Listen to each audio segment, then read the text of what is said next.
force in the American scene after 3 short months. Eternal Envy's new squad is growing in stature, featuring TI5 winner AUI 2000 and the strategic mind of 1437, chaotically entertaining to watch. These veritable community favorites now face their biggest challenge yet.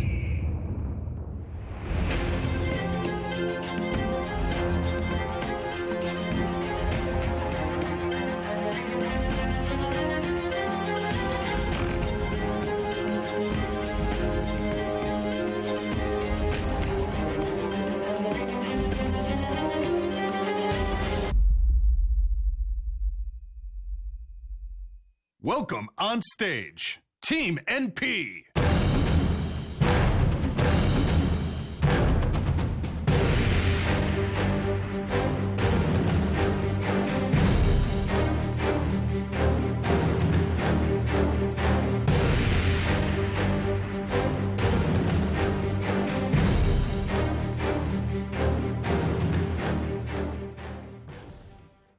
Boosting their roster with TI5 runner-up Garter and legendary carry Sylar for the new season, this direct invite has the firepower to excel, profiting from the flair and brilliance of Old Chicken and 11 to outwit their opponents. Their expertise lies in dominating the mid-game, and if they can conquer their late-game demons, they could go the distance.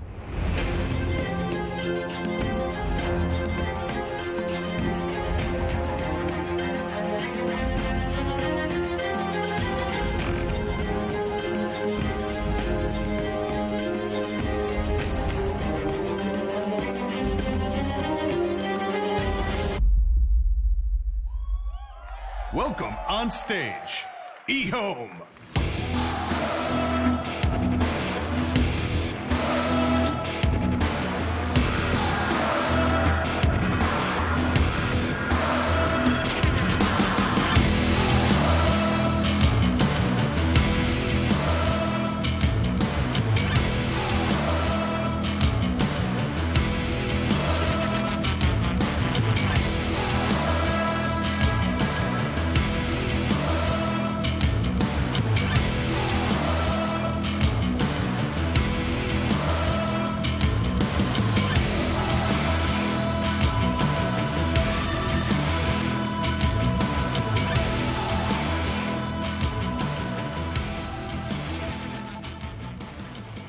Quite the contrast. EHOME, one of the oldest teams in the scene, going up against NP, a team recently forged. And one of the players behind that forging is, of course, Eternal Envy. We'll be talking about him in just a while. But as we bring his roster up as a whole, these 5 players, these 5 names that he's gathered together in pursuit of greatness, was it when you saw it on paper, Fold, when you saw the announcement, were you filled with positive vibes, or were you more intrigued than anything else? I'm a bit biased, dude. MSS is probably one of my favorite individual people. That's I okay. love the guy, You're always has been. So for me, I love this lineup overall. I've played with AUI, I've played with MSS. SVG to me is one of the better 4s that I've seen in quite a while. Played with Theban as well. Very strong 5-player, very good mentality about the game. Great ideas. I think this team has a lot of theory crafting behind them, is what really brings their powerhouse factor. One of the names you didn't mention there is Rose. What do we know about him? Oh, that's 143 Theban. Oh, sorry, yeah, I should say Rose. Apologies. Yeah, just for the people at home. Okay, do excuse me. But I mean, it is worth highlighting. I mean, he's also part of the talent pool. Mm-hmm. No love for him, Ben. I'm looking at you. I was hoping 1437. I wanted you to set the scene. Yeah, for he has a long history. Exactly. Coach Secret. I mean, he's just been around the block for a very, very long time. The problem that a lot of people had going into it was it sounds good on paper, but all these NA teams have just failed over and over again, especially with MSS. MSS is, I think he's extraordinarily talented. He just hasn't had any luck with teams. And finally, they actually have a team that works. Well, to explore those failings and shortcomings further, and also to talk about his new team, Rose did have a chat with Slacks. We'll jump into that, and then we'll be talking more about their opponents. Hey guys, I am here with 1437, as he used to be called, now called Rose. How's it going? We're here at the Boston Major, man. You doing all right? I'm doing all right. Thank you for asking. Oh, you're welcome. Nobody ever thanks me for asking if they're doing well, so you're welcome, sir. So let's talk about Rose in the beginning. Now, 1437, people think that, you went from numbers to this nice name, because you gained a passion in your life, you gained love. Not true, though. 1437 was, I believe, what did it stand for again? I love you forever? Mm-hmm. So you've always been a passionate guy, right? I guess so. But why did you change your name? Well, what's up with Rose? It was like after TI6, I just saw his name and it sort of just clicked with me. I just thought like, I felt some sort of connection and I was like, you know what, maybe it's time for a change, just to try it out, see how it goes. I feel like it's more human, right? Normally people just call me by my name. Yeah. But now I can hear some people going like, hey, Rose, hello. Good. I like it a lot. So let's talk about your team a little bit, huh? You guys are probably one of the happiest teams around. You seem to meld really well. But it's kind of a, I want to know about the formation. Was it mostly EE? Eternal Envy, he's not this kind of person to waste any time, really. Yeah. So, like, after TI6, when Secret lost, he was already thinking about the future and what he wants to do. So, like, I think it was even the same day he came to me. He was like, "Yo, you want to play? Yeah. You know, I want to play with you. Let's make a team.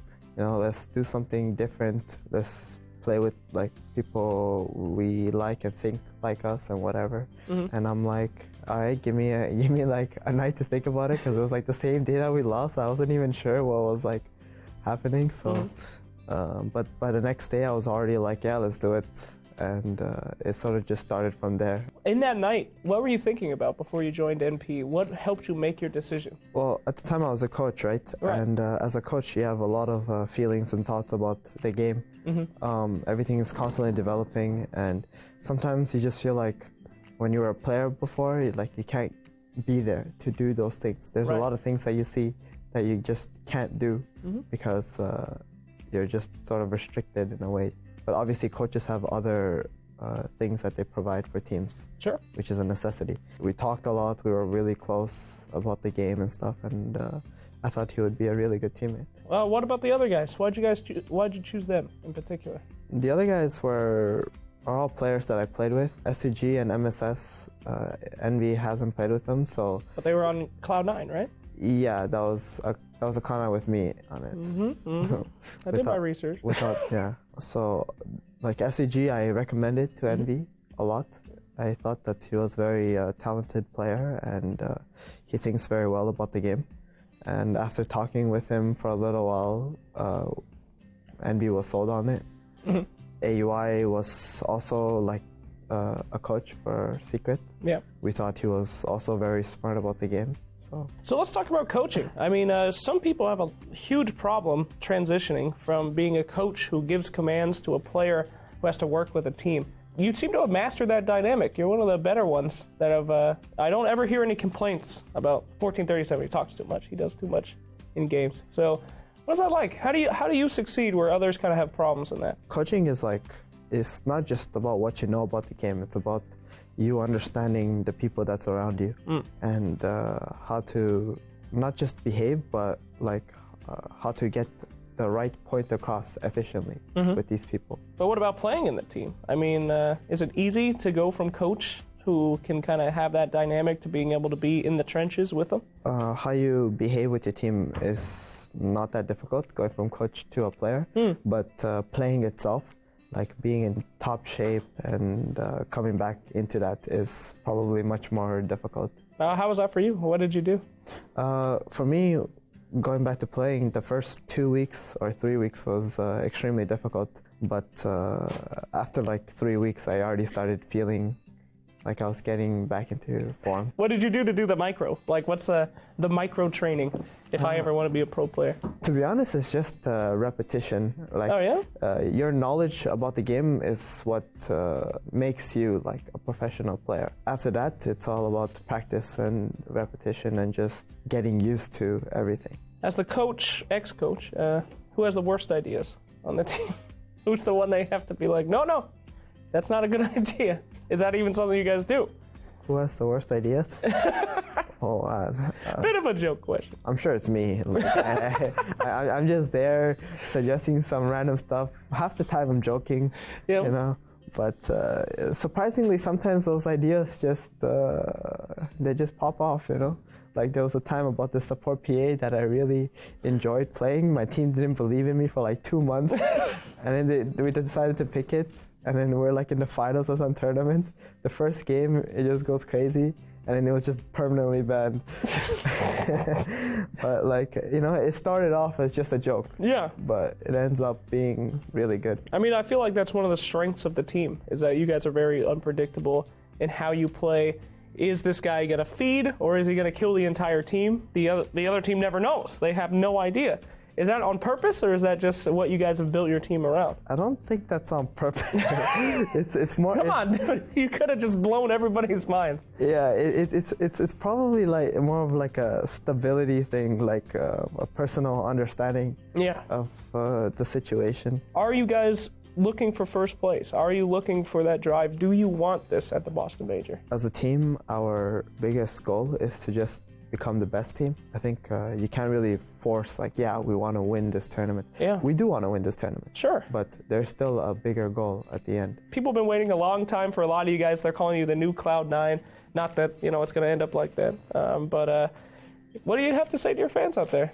People looking at MP. For me personally, I'm very appreciative of the fans. This team was sort of crowdfunded in a way. Yeah. A lot of the fans, they help us with our boot camps, our computers for the boot camps and all these things, and without them we probably won't even be here at this tournament. So I really want to thank them from the bottom of my heart. Well, that was 1437. Thank you so much. We're all rooting for NPA at this major to do well, and can't wait to see not only how you do at the major, but how you do in general on your road to becoming the best team in Dota. Thank you for your time, and we'll see a lot from MP coming up soon.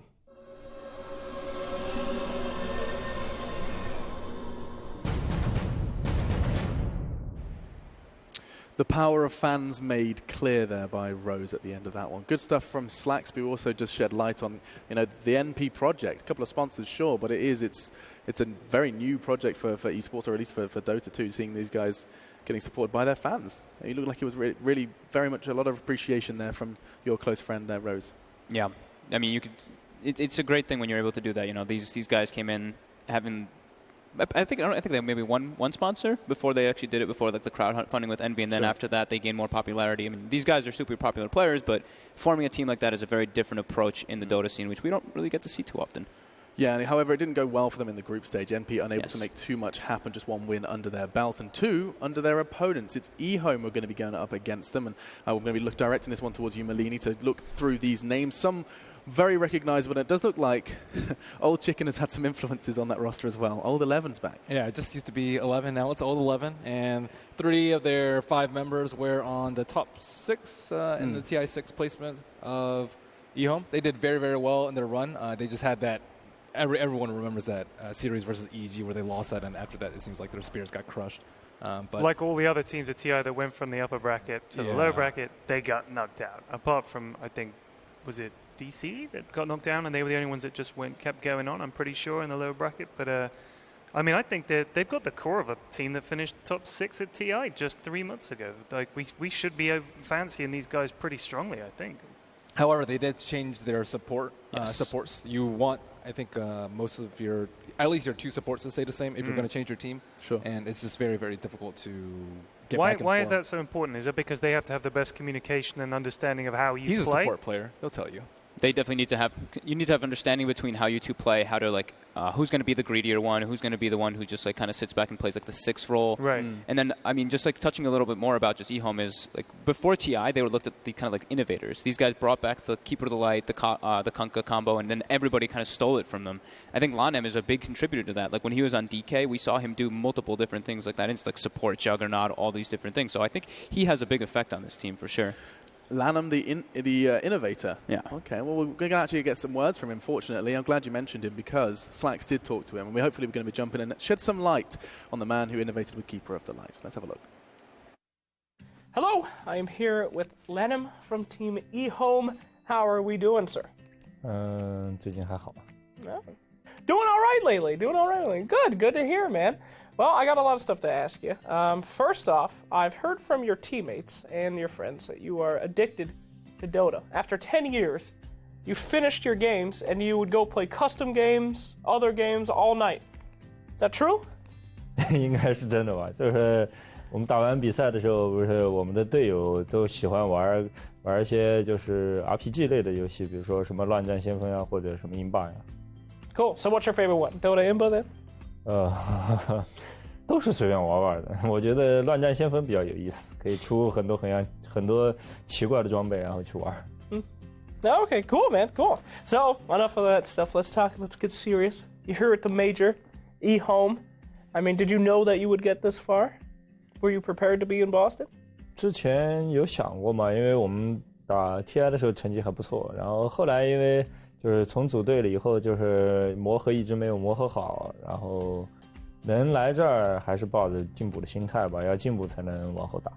Great. That's a good attitude to have. Now, I love your team's drafts. I believe you are the drafter, correct?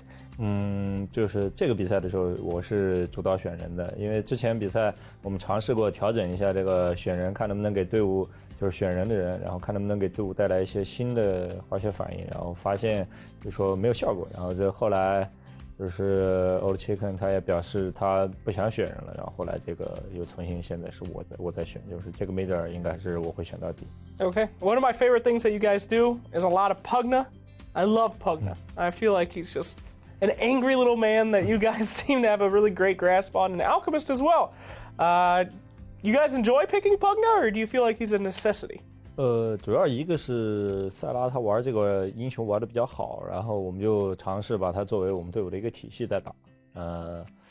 这个英雄我觉得不是一个常用的英雄，就是说在特定的阵容的时候会出现吧。So a lot of guys know you from your big DK days. Do you feel like that might have been the pinnacle of the career, and you're just working up to that, or do you feel like you can go further than what used to be on DK?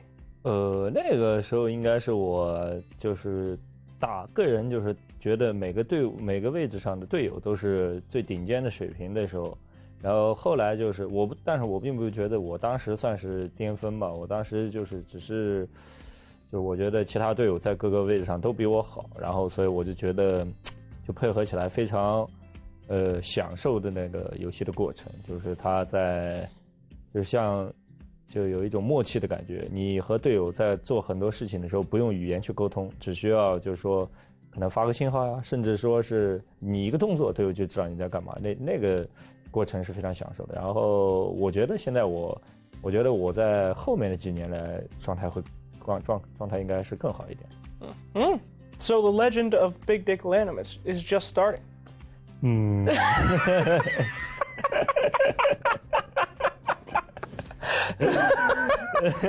don't have to answer that. That's okay. All right, we'll replace it with this. So do you like anime? 其实我非常不喜欢看日本动漫。And so you're up against NP, the anime team. You knock them out. That's a big hit to weebs across Dota 2. That's a big victory for you. 我应该没办法成为动漫终结者，因为 Old Chicken 也是一个动漫粉。Well, forget about Old Chicken. I mean, we're trying to build hype here, Landon. Come on, man. All right, well, you're going head-to-head against NP. Hopefully, we'll see you guys come out on top and do some amazing things here at Boston. Anything out there to say to the fans watching at home as you guys represent the scene of China? 我觉得我们这队伍的状态其实最近让粉丝挺失望的，然后但是这个队伍状态总是这样的，起起伏伏的，然后打了这么多年了，然后也经历的比较多了，然后队伍就是做粉丝的其实也经历的比较多了，这反正还是挺对不起粉丝的吧。然后这次比赛争取发挥出队伍和自己的最好的水平，然后就是让粉丝就是重新看到我们这个队伍的崛起嘛。All right, well, I'm sure you guys will be capable of showing us what you can do here at the Boston Major, and the best of luck to you, sir.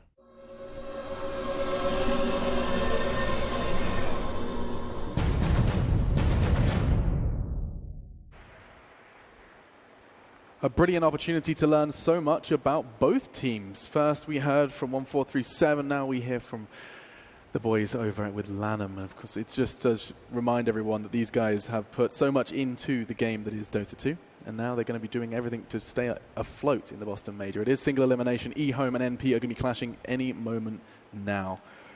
You were disagreeing with some of the statements he was making there. You thought, Fogt, you thought he was at peak physical condition when he was rocking that DK. Oh, when he was playing on DK, I thought he was playing super well. I don't think anybody can argue that, but he's definitely humbling. He's definitely humbling himself a bit too.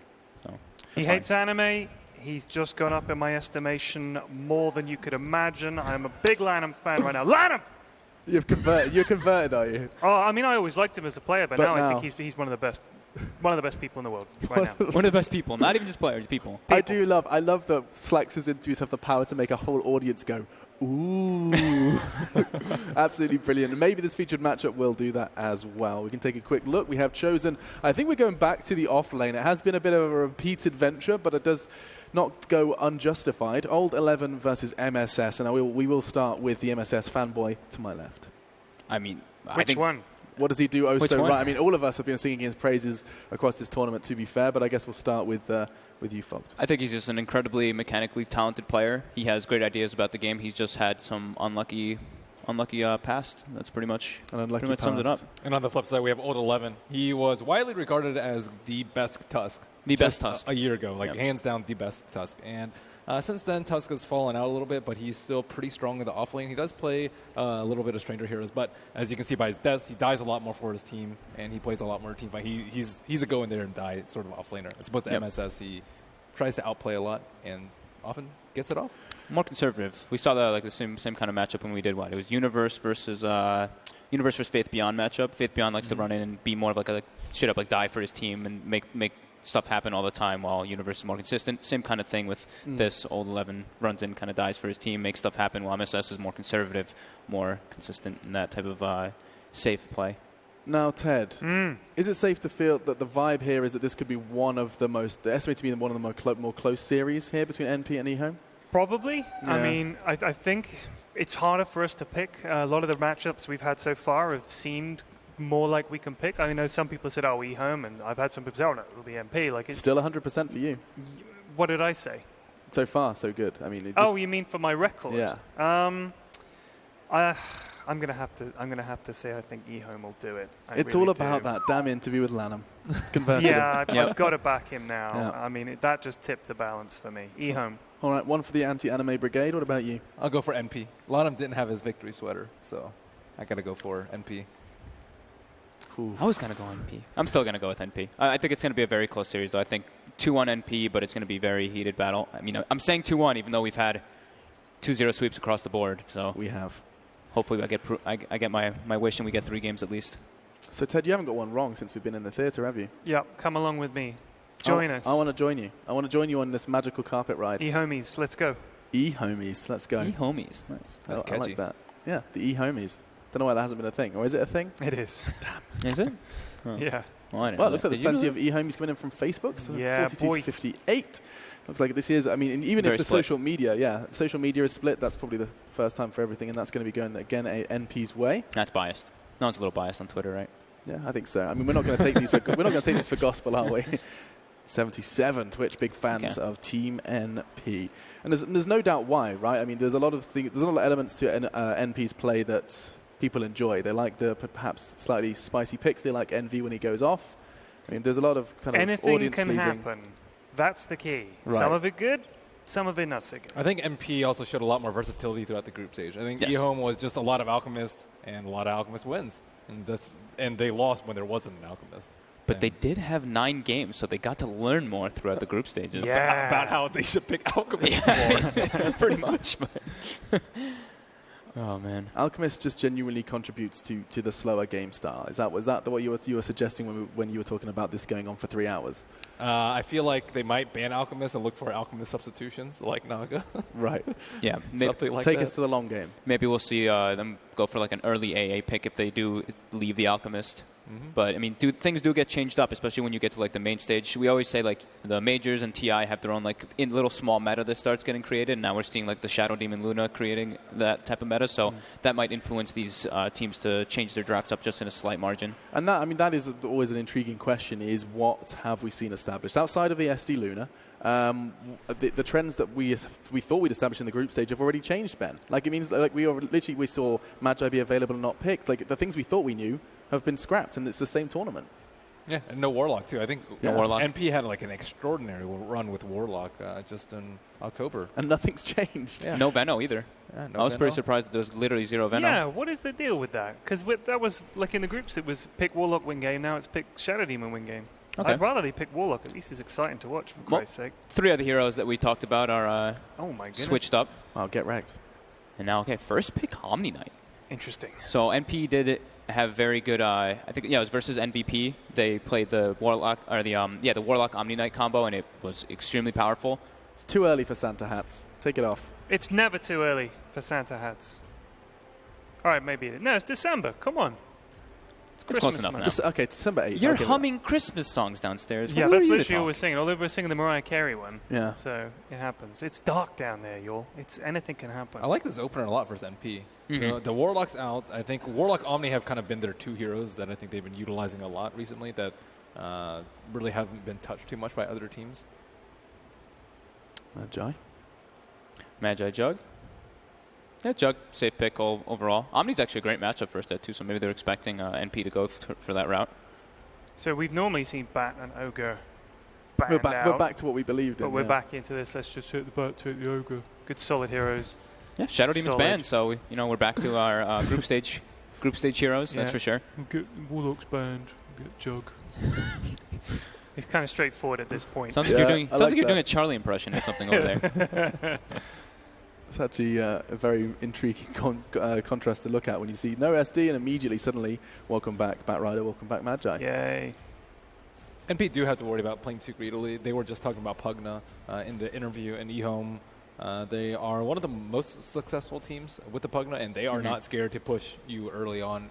Even not in this patch, they run Pugna a lot. Yeah, and look, paired up with Omni Knight, it's always very good. Like, obviously, you have extra sustain, you have repel, so you can be the needed frontliner, not to have to worry about just getting bursted down quickly. Mm-hmm. And then they even have like the vision game with Bat Rider. They have like that initiator to kind of just throw it off a little bit from NP. Do you think that, I mean, Luna without SD, do you think she's still, like, worth picking? For Sylar, yes. Yeah. I think it's one of Sylar's best heroes. Sylar, I think, is like Weaver, Luna, Morphling, and Pugna, probably. Those are his best 4 heroes this patch. Why haven't we seen much Morphling so far? Like, to me, Morphling is one of those heroes that is super good, but too slow. He's slow. All these games have been like 20 to 30 minutes. A lot of them have been 20 to 30 minutes, and Morphling just doesn't have time to have this impact on the game. There's a lot of grouping up as well. Like we saw in multiple series, we see like 5-man units kind of running around. Morphling does not really, of course he can split push, but he can't really join your team fights in that manner. He can have a replicate with you and then join in with like that, but if he's alone, he's susceptible to ganking, and he just takes a long time. Needs like 1 or 2, like 2 items, even more than that, to become a relevant force. NP, recognizing the kind of push thing that we're mentioning, they ban out the Luna and the Terrorblade. Sylar specialties for sure. But Pugna. But Pugna's still there. I think Pugna's going to crop up. They seem to be quite happy with it. I mean, if we recap what he did say in the interview, Lanham. They also ran Enigma in the group stage. Also a very unusual pick. I think I saw it banned once, but hasn't been picked. Yeah, pretty much the only team that gets banned versus Zhao 8 team LFY. Just because he loves the hero and he works really well around it with his team. Rubik ban. I mean, that's just a stable hero. We've seen it multiple different instances. Obviously, with an Omni Knight, you really want to get rid of that. The one thing that kind of I feel maybe I don't want to say deters EHOME from wanting to pick the Pugna is just that Omni Knight or Juggernaut already has a reason to be building Diffusal for Omni Knight, and Diffusal overall versus Pugna can be pretty solid, be able to remove the Crepify instantly. Yep. I'm just looking for the head-to-head. I believe these guys played recently. They played at Summit? at Beat It, right? They played at Summit. They played at Summit as They well. played at Summit, okay. Yeah, I found it. Okay, so yeah, it was a 2-0 to NP at the Summit. So head-to-head does go in favor of NP, albeit we did see a 50% odds on the desk. We saw we're close to that in the world of social media and in the crowd as well. I like that we did a crowd vote as well earlier on today. Weaver's back. What kind of Weaver? I was going to say, is this the question we find ourselves asking every time a Weaver is brought up? What kind of Weaver? Is where does it go? And there's no Drow. Ho, ho, ho. Yeah, there's no Drow, so more than likely it's going to be played in like a core role, and this Jug looks like he's probably more than likely going to be going in the mid lane. Yeah, well, there's not that many good heroes versus the Batrider, but both of their cores are very solid versus the Batrider. You often see Weaver banned out as soon as the Batrider comes out in the first phase, especially because Oracle's kind of nowhere to be seen. Yeah. Vengeful Spirit, like none of the supports really counter Batrider anymore, so you have to pick a core that does well versus him in the lane. And so when they start, I mean, EHOME have not showed their hand at all, right, Ben? Like this has been, it's still very, very right now, flexible. Though, you should see. I mean, you know it's an Omni support, right? Yeah, but we should know whether or not they go for push or not. Yeah, this will probably dictate it. They were very well known for pushing with the Wisp early. It wasn't like the Wisp Tiny or Wisp CK that we've seen. It was just like Wisp Chen, Wisp Bristle, the ones that knock on your towers very early on. I wouldn't be too surprised to see them pick up Bristle. They like Bristle a lot. They run Bristle mid. I think they're the only team that does that. Okay. I don't think it's particularly good here. But they could do it. But they could do it. It's good if they want a hero to like that's up in front that can hit towers. Or they could Pugna. Or they could Pugna. I mean, we'll learn a lot. Is this when it would pop up if it was Pugna time? Fourth maybe? Okay. Yeah. Not quite yet. Not ready yet.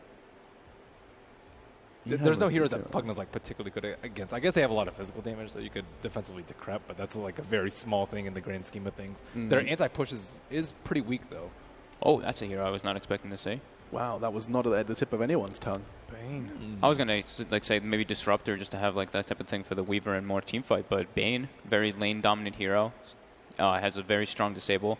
They don't really have anybody on the side of NP right now who can stop a Fiend's Grip, so if he does get it off, it's like, okay, this is just going to happen. Okay, so I was actually going to say when the Batrider was picked up from EHOME that NP probably wants something to counteract the vision game and be another like form of initiation. So this is also a very popular pick for NP. They were drafting it for MSS quite heavily, so it's not too much of a sucker to see this this grabbed, and also it gives them more Roche potential and objective potential with these three high physical damage cores. Interestingly enough, when these two teams last did play, NP found success. They actually won both of those games with Warlock, and that was one of the first things they chose to remove, despite having it worked for them in the past very recently. Do you suppose sometimes if you've had good success with a hero, you ban it against opponents because you think they will have figured this out. They will have spent some time researching it, and maybe even they'll try and get it themselves and steal our strat from under us. So you just think, just forget it. We'll ban it. We'll go with something else. Does that ever happen, do you think? I think time to time. Maybe they just didn't want to deal with like... They didn't have first pick. Maybe they thought EHOME would take it. So, yeah, that kind of makes sense. Going to snatch it away. Timbersaw could have issues. We saw earlier in this tournament just Juggernaut solo killing Timbersaw in the lane. But overall, I don't really think they have good solutions for the Timbersaw. Not that much magic burst. Their lineup's like very heavily based around physical damage. Even with Bloodlust, they're gonna have issues, I think, with the Omni Knight involved, especially. Absolutely. This is what we saw WG do that with the Omni Knight behind the Timbersaw. And there was nothing they could really do to kill that guy. He just had so much sustain and so much survivability. And so it's time for... I mean, this is where I would suggest that we get those curveballs fogged, but I feel like you were already plenty surprised by Bane. Not going to necessarily influence their approach to the game too much. Bane was a very interesting and good pick. Like they didn't really have any ways to stop it, so it's just gives you a high amount of disable versus the Weaver. Coddle banned out, so it looks like they want to pressure really hard, right? Like get up onto get a couple stacks onto get the Timbersaw like early Bloodstone and then just get going, just like they did with WG. So we'll probably see them. I mean, they lack physical damage though right now, so they'll probably either go for the Pugna, like we've mentioned multiple times, or they go for some just like physical damage core that can knock at their doors early on. Timbersaw has been such a constant presence in the draft. We haven't really addressed too much about Timber and what he does so well. Is it this flexible nature that we were talking about yesterday? Yeah, Why is he such commonplace in our drafts? I like him. Wow. He's just so beefy. He just stands in the front lines. We see it banned Takes like first two a lot of the times. Just like so much burst potential. He pretty much like if you have no burst potential on your team, you pick a Timbersaw. It's like, oh, yeah, their team has burst potential now. Like just from one hero. Wins most of his lanes. I think the only melee hero he struggles versus is Ursa. So he struggles a decent amount. Maybe Sand King a little bit, but Sand King's actually fallen off a decent amount too. I mean, find a flaw then. I mean, you said that he basically wins lanes. He's got burst potential. Where's Timbersaul's He can be flaw? countered by magic. A lot of the drafts have been like very physical based. We've seen like a lot of Sardar, even a lot of Weaver, Dazzle, and these heroes just have a lot of trouble killing Timbersault. Juggernaut's okay because he has the burst and Omni Slash, but one of the approaches MP did specifically versus Timber is that was the game that they picked the Warlock Venomancer, and the Veno laned 1v1 versus the Timber and went just straight Gale and Poison. He didn't even get the wards, and it actually destroyed the Timber throughout the whole entire game. He wasn't even able to get online. This Lycan pickup, though, it's interesting. You know, a lot of people look at Lycan and they're like, it's a weak hero right now. It is, just in concept. But with this type of lineup backing you up, it's very different. And he goes for a Silencer. Okay. So they still don't really have great ways of dealing with the Timbersaw, though. But they do have that potential to be able to get on him, burst him down, like just try to burst him down during the global silence with the roar and everything. But it's a tall order to ask for. This is fun. So it does seem like you guys want to have the Silencer explained to you, want to see the Lycan explained to you. And you feeling all comfortable in your predictions? I'm not seeing any smiles across the board. I like EHOME's draft. I like EHOME's draft. Fan of EHOME. Yeah. Okay. Well, we'll see if they can take this first game EHOME. Shut it down. You look way too smug. Ted and I are eHomies. Now we can eHomies. Let's our do this. homies. Our casters are ready. We can bring them up. I believe we have Gods and Toby 1. Enjoy. Well, I don't know about the eHomies, but I'm here with Gods, and we are ready to cast what could be our longest game of the day. MP going up against eHome, but we missed out on the beautiful Naga, not banned, not picked at all. We won some long games. We talk about this series like this could go 3 games. It could. Panel, the viewers, everyone's kind of split as to who's actually got the advantage in this one. We've yet to see that elusive 3-game series, but hopefully we get lucky here. Everything has been a 2-0. It's been very clean and crisp so far. Made for very quick days, but of course coming into this draft we do see some interesting and different changes, even though with a history of these players they're not that unusual. So seeing that Lycan, we've seen him once before already here in the playoffs, but also bringing in the Bane element for eHome. Yeah, so definitely that's one of the beauties about EHOME and Lionel and his teams. They're never afraid to pick some of those more unconventional heroes, something that the coach 7-1 has always brought to the table. He goes back to coaching DK, now he's back with EHOME. He always is kind of pushing the limit as far as which heroes are actually viable, which are in the meta, which aren't. Why not pick something that isn't as common? The Pugna picks that we've seen here, it's something like a Bane. A first pick Omni Knight when we're expecting something just like the classic Lunas and Nagas and things we're seeing. Few fans here for Jackie Mao. Yeah. They're going to have some fans. It's very, very rare we get to see a big Canadian flag thrown across the stage at an event. That was something different. I was looked up at the stage and I'm like, well, that's a big Canadian flag. That's right. It's actually appropriate compared to the American flag of DC. Careful, Toby. They're five for now, we've got the crowd on our side. 5 non-American players. It's fine. We'll have a team fight and we'll be good as gold again. But it's actually interesting you brought up the Pugna pickup from eHome to actually have that element of push. We were discussing it at the end of the eHome's draft. How is eHome actually going to win this? You saw their first 4 hero picks, and not a lot of it allowed you to go high ground with that final core. And then you get the Lycan pickup. This is kind of like that answer. If you can get that really great team fight, the question is, can you get through the laning phase? Yeah, they were really lacking anything to hit buildings with until that last pick, and the Lycan solved that problem. They're still lacking a bit as far as the burst damage goes. The Timbersaw is the one hero that has to stay alive in the fights if they want to get kills. Like, you lasso someone, you grip someone, that's not going to kill them by itself. It's got to be Old Chicken coming through. We saw some great Timbersaw plays yesterday, especially coming out of WG Unity, and that's kind of the role Old Chicken's going to have to play. It's one of those scenarios where he may become more like the carry in some ways than others. I'm going to curse him up. AUI can start with a little bit of a body block. Old 11 will walk out. He came in here as a harassment game up against Rose, and also to stop the initial ward placement from the Silencer. Shikuchi, does AUI think he might even have this? Old 11 back behind the tower, but nope. Garter is there to hold his hand with the Purification. The next question I have is, did Rose work out where that Observer Ward was placed? They did ping the Batrider, and yep, they did. So that's an early Observer Ward victory there for NP. Yeah, nicely played. They also popped the initial TP mid of Old Lanham's Bane, so he tried to TP mid to get an Observer Ward down as well, and that got prevented. So the early smoke TPs, and it is NP with a slight vision advantage come early game. Yeah, they'll be able to watch that top rune area and the rotation coming down from the top lane. And we'll see where Lanham wants to put, because he's still got sentries available as well as his one Observer Ward. So we'll see where EHOME believe the vision is most essential. And, well, there goes one of the sentries, and it will hit absolutely nothing. Yeah. The big thing here with EHOME's draft and laning stage is they want to contest that offlane. They're sending the Omni Knight up top with Old 11. We saw some similar things out of Newbie when they were doing the IO with the Batrider, and this is a dual lane that can be very potent. When you have a healer to help the Batrider dive for the kills, if he gets a few napalm stacks up, he can get very aggressive. Now, I'm just loving this mid lane. The fact that you just say, oh, we're not going to run the safe lane Lycan. Instead, we put him into the mid lane, work around with the Bane, with Brain Sap. The sustain is pretty good here in the mid. And that allows the Timbersaw to go one-on-one with the Beastmaster. Careful not to get kited out, but when MSS goes for Axes as opposed to Call of the Wild to start with, it's a lot easier for the lane for Timbersaw. Yeah, Lycan as a hero is actually somewhat more suited to the mid lane. Rather than that safe lane, he just doesn't do anything to zone out off lanes, which is kind of what, if you want to run like a duel or trial lane in the safe lane, you don't really want to be playing these carries that just hit creeps and don't zone at all.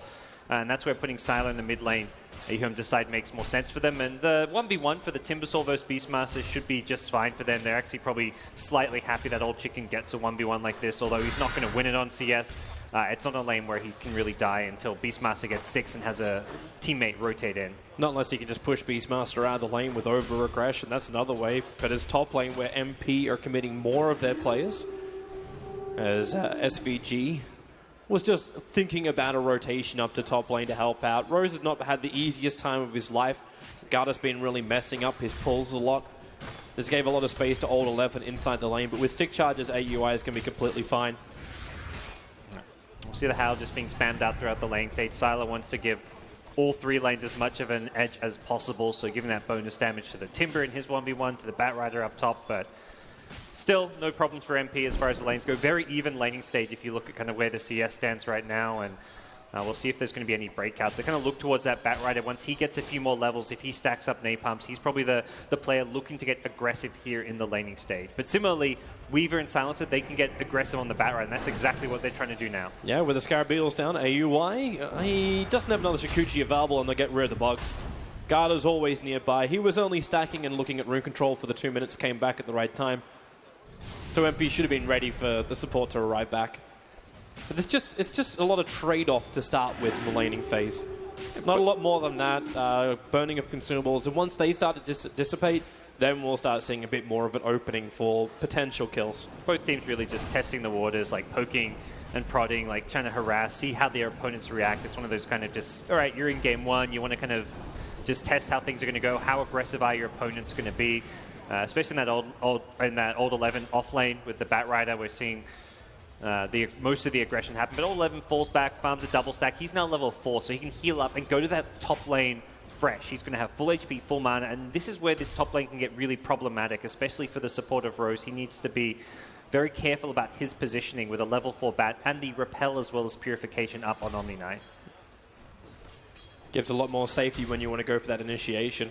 Old Chicken's got himself a bit of a stack on the bottom lane, which has been denying up a little bit of the experience too. That's why MSS is not as happy. Middle lane, a little bit of a spin. Envy will be moving back out of this. Well, it's been a while since we've seen the crippling and feeble that is the Bane. And it's actually 2 points he's gone into it. So Lanham is really trying to restrict the farm of the Juggernaut.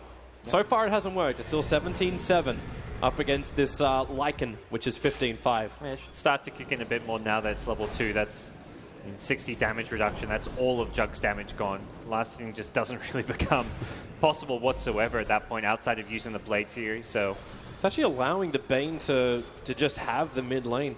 If Silo wants to rotate off, go find some runes, potentially just farm up a small camp, this gives Lanham some very early levels, and both SVG as well as Eternal Envy can't really zone him out of the lane.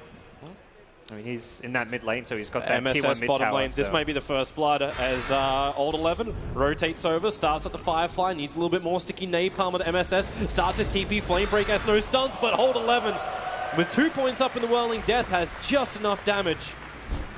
That's a great rotation. Old 11 realizing that MSS is vulnerable down there, had to get to the side shop to pick up his TP and knew they had enough burst damage to get him before he could TP out. The TP is also on cooldown, so you look at this bottom lane and it's a huge creep wave at the tower doing damage, and Beastmaster can't TP on down there. He's missing out on all of this farm as well as experience, and the tower is taking damage. This is A really nice first blood pickup by EHOME. And then Old 11, even if you do get down there, he's now pulling that big stack, and this is good farm for the Batrider. So the Blink Dagger timing, after already having Tranquil Boots, is looking very, very good for the Batrider. Yeah, there was a period in time where Old 11 was kind of considered that top off-lane player when EHOME were on top of the scene going into that Shanghai Major, but as it stands, Old 11 seems to be back in form. He's been very influential in this early game, pressuring the off-lane, keeping the Silencer and the Weaver busy, now making the move down bottom, farming up these stacks. Doesn't actually manage to complete it because of all the magic resistance coming out from some of those smaller creeps, the Centaurs, which do die, but make it a bit more difficult to farm. It's a problem when you're running this early Batrider rotation down and you went for the early point up in Flame Break. It's not as easy to farm. But while that was happening too, you had a small little smoke mission out from Old Lanham. So he smoked up and put the Observer Ward right next to the Dire Secret Shop, as well as one inside the lane. So they're watching the maneuvering of MP around the mid lane and near the Ancients very, very closely. These are good wards to actually scout out smokes as well, because often you'll smoke behind that tier 1 mid tower, not expecting there to be a ward there. So when Beastmaster hits 6 and looks to make maybe perhaps his first move or two, these are the kind of wards that may actually reveal to you that Beastmaster is smoked up, trying to go and get you. And so Sylar is, again, moved down for Rune, slipping into the jungle. Look at this Batrider, Toby. He's got 2k gold. We're 6.5 minutes in. This is one of the fastest Blink Dagger timings I've ever seen. And this is with Tranquil's Windlace. He hasn't really skimped on the other item. And there we go. One more stack and he's got it. The question is, where does he attack? Who can he attack? You've definitely hit the timing before AUI is going to have that Lincoln Sphere, obviously, because it's so early on.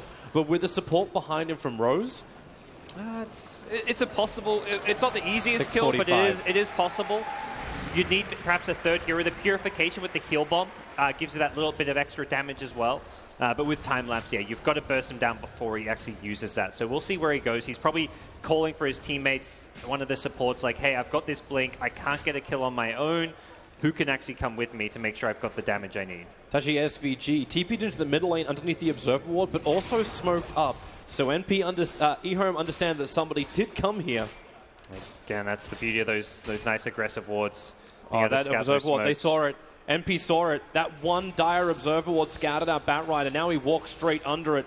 So they know it's a very early Blink Dagger, and they smoke on top of the Dire Observer Ward. Yeah. Not going to go too much. Meanwhile, the Radiant Scan does scout out the movement of some of the NP heroes towards that top lane. Both teams making a similar move, so... The nice thing for EHOME is, yeah, they're not going to get a kill off of this smoke, but they will get a tower. They brought in the numbers to make sure, but NP have essentially made the exact same move to top. Both teams smoke up, go for the safe lane tower, and there's not going to be a response from either side to defend these. The only small difference is the fact that MP brought their entire team, where EHOME is still pretty much spread out, like they commit 3 heroes to the bottom lane and push it, no massive ultimates, but MP... Well, I suppose if you come this far, you keep on going. They're attacking to the Tier 2 tower, trying to force a reaction out from EHOME. Yep, it is level 2 Bloodlust as well as a point in the Inner Beast, so there's a lot of attack speed on this entire lineup, and that's going to give them a strong pushing force. EHOME is not going to let this stand. So they TP onto the side. Yeah, they're scanning on the side, but they're not going to find anything just yet. An old chicken under the cover of Repel comes close to the tower, but it looks like they actually have to let it happen. The Tier 1 and the Tier 2 tower taken by MP. Now they mass TP into the mid to stop Sylar and Lanham from doing their thing. MP starts to spin, looking for that moment over on the Bane. He's still got the Nightmare of Varble. Old 11 here in the mid lane, 2 and the blink forward. Lasso dragging back Envy. The Roar is on Bane, so there's no extra Nightmare. All brains have to help out EHOME. And they have to back out. That was EHOME's first initiation with the Blink Dagger. No, that's not the way you want to reveal it. And this is one of those... It's one of those games where you go back to what was the new build we saw Batrider start doing like 6 months ago, where you rush the drums. And it's games like this which kind of show why that drums rush became so powerful, because you hit this Blink Dagger timing. If you can't find kills with it, Old 11's probably looking around the map like, all right, I got this 7-minute blink, who can do damage? And not really anyone on his team outside of the Timbersaw can partner with him to do damage. Bane's maxing Enfeeble. There's only 1 point in Brain Sap. There's no real damage. Omni was level 4 at the time, so only had 2 points in Purification.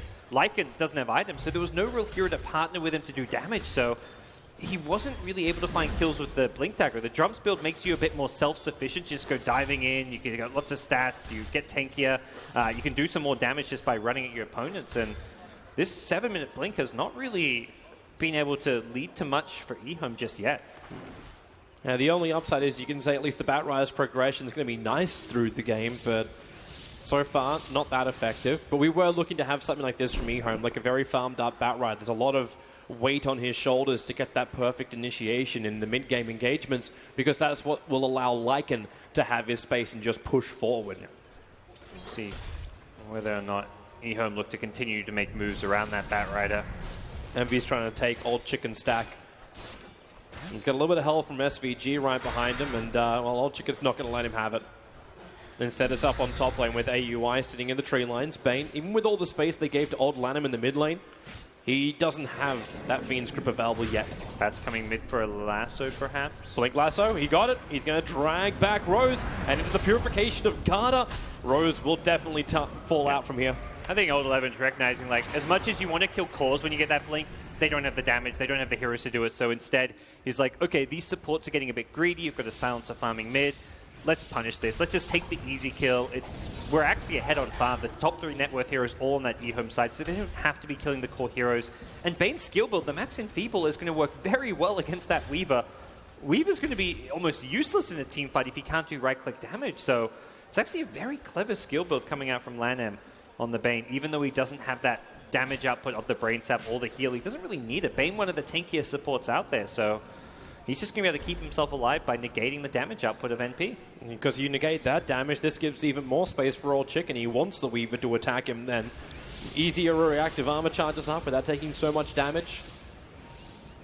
Yeah, Old Chicken's kind of, in some ways, going to function as the carry in the mid-game at least. Lycan's got the Vlads and all that, but he's going to be more the hero that after they've won a team fight off of Old Chicken's damage, he hits buildings, he takes Roche.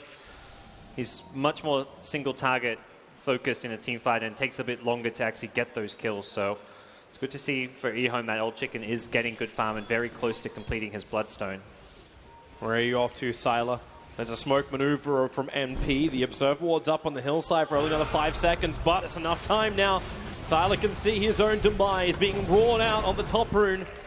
He just came down there for that and gets really nothing for it. Nice blink away from Old 11. Actually dodged almost a point-blank Crypt Swarm from AUI. To get back behind the tier 1 tower, Old Chicken's down, fresh sentry, just in case they can see him, because they'll scout out the Observer Ward that's got placed as well. So Bane will take care of this. Old Chicken still waiting for the perfect time under the cover of that Invis rune, right on Envy. They start with the purification. Now the lasso, also dragging Envy back behind the tower. He couldn't see it coming, and now tries to spin himself away, but the Fiend's Grip is up. Envy is locked in position. AUI is trying to help them out. And with the GA, AUI knows there's no killing here. Has to one charge up, was a little bit worried about the tick damage coming out from the Flame Break. And TP's all the way home, in fact. And you find a key kill like that, and you've got a Lycan with Vlads on your team, you push buildings. This is going to be a tier 1 that NP cannot defend. Really nice jump coming out from EHOME, having the Invis rune there, of course, playing to their advantage. And you do have to worry that some of these other lanes are pushing in. They are missing out on some farm, but they're able to take the tier 1 mid while already TPing the Timbersaw down bottom to make sure that he can continue to complete that Bloodstone. He's stopping MSS from getting too much space, and this is one of the heroes which can counter the Timbersaw nicely if MSS can get a little bit more farm up. Necro Books are not a cheap item, and he's still got to combine it up with a Blink Dagger to get the proper initiation that MP wants from him. And this is not the greatest situation either. Starts his TP, Lanham slowed up, can't even get inside the tree line. Old Chicken tries to remove it, but they don't get the vision in time.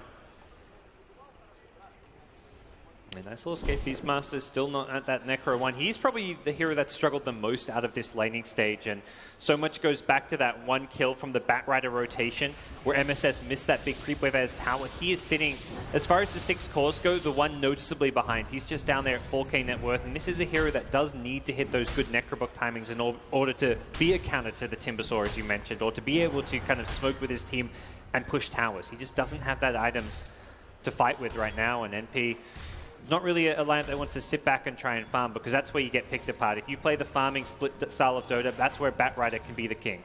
They're grouping up again. EHOME about to smoke in the mid lane, judging by their first initial movement, but then Garda went all the way home. He has a TP scroll to get back out. So okay, they're going to smoke up with Old Chicken timber chaining into it all.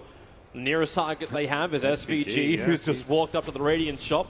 He's on a warning mission. He may have just dodged a bullet. This is a better target for EHOME, though, if they can get AUI. He's pushing the tower. In fact, now they look for the kill on Sylar. Starting up with the Ignite. Fire Blast to follow through. The blink in. Lasso able to hit the target. Weaver dragged in. The Global Silence trying to create a little bit of space. Allows AUI just to time lapse off a little bit of damage into the tree line. Starts his TP. Is there a stun? Is there a control? No, there is not. It will be a good escape for MP, but the committal of the Global Silence was the cost. Yeah.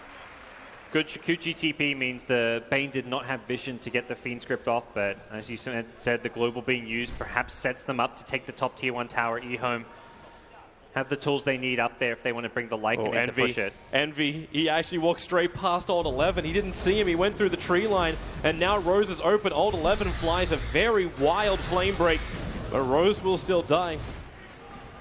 Envy had a potential early warning system because he walked on the other side of the tree line to Alt 11. Now NP want a little bit more. They'll actually charge themselves forward. AUI still no time lapse up, but with the Envy Omni Slash in, he'll go for Alt 11. Now it's up to Old Chicken to punish him. Envy starts to spin TP. Leaves the rest of his teammates to get out. Because while all this happens, Lycan was pushing the top lane and took the tier 1 tower with Garda. Yeah, losing a core hero, but I think ultimately finding the initial kill and creating the space for Sylar to take a tower and to take control of this top lane as well as top jungle is at least a small win for EHOME. They are maintaining their slight lead, even with the Batrider casualty. And again, it's NP who always have to commit these. It's an Omni Slash or a Global Silence just to save someone. NP are using their big ultimates, and anytime they do, EHOME immediately push forward because Lycan doesn't really have that downtime.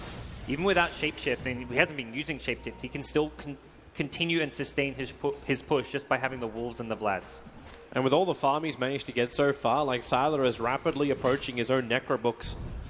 And they look for an opening. Blink Lasso. It's over on the Beastmaster thanks to the Arcane Rune. Sylar is very happy to trigger off that dog form. Chasing up after MSS. Finds the kill. And EHOME arriving in force. The only one who's not there is Garda, who's up on top lane trying to complete this mech. They need that if they want to go high ground. Yeah, they're not in a huge rush to go high ground, but they will be looking around that first Aegis perhaps to threaten and force NP to make some kind of defense. But they still got a few tier 2 towers to work on, as well as perhaps thinking more towards the level 2 and level 3 Necrobook of the Lycan as kind of their peak as far as being able to push. That's going to be more their timing than right now. Right now they're kind of in that pick-off stage. Find a pick-off, take an outer tower. They're not thinking high ground quite yet. Well, give it time. MP need to find some kills, delay this style of push from EHOME. If they start losing all their tier 2 towers and all their out of map control, that 5,000 gold advantage we just saw for EHOME is going to start to rise. And MP done a pretty good job of finding farm for their cause. Of course, the sacrifice is to their offlane in their 3 position, but Envy is pretty close behind the Lycan. Yeah, Envy's doing well. He's got 2.5k gold, close to completing a man self he wants. And AUI's close to the Lincolns, but no Dragonlance, no Diffusal, no other kind of damage items. The straight Lincolns is almost a necessity against the Bat, but it doesn't give you any damage output. It's MP's turn. They just smoked on top of a Radiant Observe Ward in the mid lane. No Sentry Ward being planted down beforehand, so EHOME, if they want to dodge, they can do so. There's Observer Wards up on the hillside near Roshan. Sylar's keeping the Lycan Wolves just a little bit further to the left so they can see the Hawk coming in. And now MSS starts with the Roar. Necrobooks are up, and they actually hold him! The Nightmare cancelling off EE's ulti. Omni Slash massively ineffective. Now the Guardian Angel as well in the Fiend's Grip, keeping MP in position. They're just controlling up the biggest net worth of MP, and that's the Juggernaut. Silence has already gone down. They're fighting inside the Firefly. Sylar has himself a double kill, and MP's on the run. The dog, or actually his Old Chicken, chains over. The Chakram slows him down. Whirling Death's available, but of course EE spin back off cooldown, TP's away to safety, but they lose the fight, and now they'll lose Roshan. EHOME knew exactly what was coming. They scanned the rotation through that jungle, up that pathway. They were ready for that one. Could have been a bit dicey for them if they didn't get that Nightmare off on the Omni Slash. If that Global Silence came in before that Nightmare, they maybe killed the Timbersaw then. If they get that Timbersaw, that fight does not go as well as it did for EHOME, but even so, it was a well-prepared, well-positioned fight, and EHOME come out on top. They get Roshan as a reward, and also a nice kind of chunk of gold, which is going to help Sylar get up to the Necro 2 and almost the Necro 3. Man, this is also so smart from Latham. Like, I know I wanted to see his Rubik play today, and we do have more games for EHOME to play, but just that presence of mind, to start with a Nightmare, to know that Global is coming, don't just go directly into Fiends. Just a great combination of abilities. And then he waited it out. Still had the greatest position. NP couldn't capitalize on this EE initiation. There was no one that was close enough behind them, like the Beastmaster roars, and he's like, I got a solo target. Let's kill this guy, and we move on to the next one. Just didn't happen. I can imagine, like, you just love watching this guy, and he's always exciting to see. Just from his skill build as a Bane, it's like not a hero you normally get excited about, but going for the max Enfeeble. Now he's gone back inside to level up stats. He says, who needs Brain Sap, Nightmare, any of these other spells? My job is mostly just to make the Weaver useless. Talk about Weaver having no damage items. He's going to lose 120 damage to the Enfeeble. That's like 90% of his damage gone from one spell. This is not an ultimate. This is just Weaver made useless. The Swarm is, of course, there. Does a little bit of damage, but not a whole lot. Shikuchi magic damage is kind of laughable if you're talking about a Weaver, and that's as his only damage output in a fight. So it's actually when you hope the Lincoln Sphere blocked Enfeeble, and this is not a situation or a phrase that I thought I'd be saying during the major. Yeah, normally it's like, oh, you use the Enfeeble to break the Lincoln so you can grip the Weaver, but no, if anything, you kind of just Enfeeble the Weaver, then ignore him. You don't need to grip him if he's Enfeebled. He's useless. He's a ranged creep at that point, if that. Old Chicken. Just moving his arms around. Lotus Orb is completed on him nice and early. Oh, that's so good against the Silence and the Roar. And he's so far up. Like, he's still walking around with a Bloodstone with 14 charges and the Aegis and 17 1 charges. And EHOME, I said they wanted the mech to push high ground. They've got a lot more than just the mech. Yep, Necro 3, this is the biggest timing perhaps for EHOME. Necro 3, mech, levels on the Omni Knight, so he's almost got the max repel. Level 3 is going to be good enough for them, and they're going to force NP to make a very difficult high ground defense. Well, we thought we might have had a long game, but right now it looks like this is all in EHOME's side of the court. NP, they must defend this. The smoke up, MV and MSS trying to loop around the backside of EHOME and pincer in the team if they can do it. The Rax has already gone down. They want the fight. MSS roars in. Global Silence. The Omniscience starting up. They focus down the Bane, but it's not in. There goes your GA. They don't have the damage output. Even with the Purification of Brain Sap, Bane's up to half-life again. MP, for all their initiation, have done no damage, and now we'll start losing heroes. SVG will drop. The Bane did eventually die. But it's a 1-for-1 trade-off. You've still lost your melee Rax. Finding that window where you just got the Necro 3. Look at Envy. He just bails out. He's taking the tier 1 tower in mid lane as the only way he can see a way to stop this EHOME push. That is brutal. Taking it. I mean, they already got the melee Rax. If anything, EHOME's like, well, we can ignore that range Rax and now go for another side lane once the Bane's back. Bane now has a gem as well to go with this team. So they're going to get harder and harder to make the defense, and having that Lotus Orb to be able to purge off the Global Silence on one hero makes such a big difference in these fights. You can throw out an Omni Knight to make sure he can get off something like a Guardian Angel. But Omni's not even going to need, he's going to have Greaves. He's just 120 gold short of Greaves, so then he's not scared of the Global Silence. And once you take that Global Silence away, NP's teamfight starts to look very lackluster. They need something more. They need more damage. AUI's Deso might be able to help.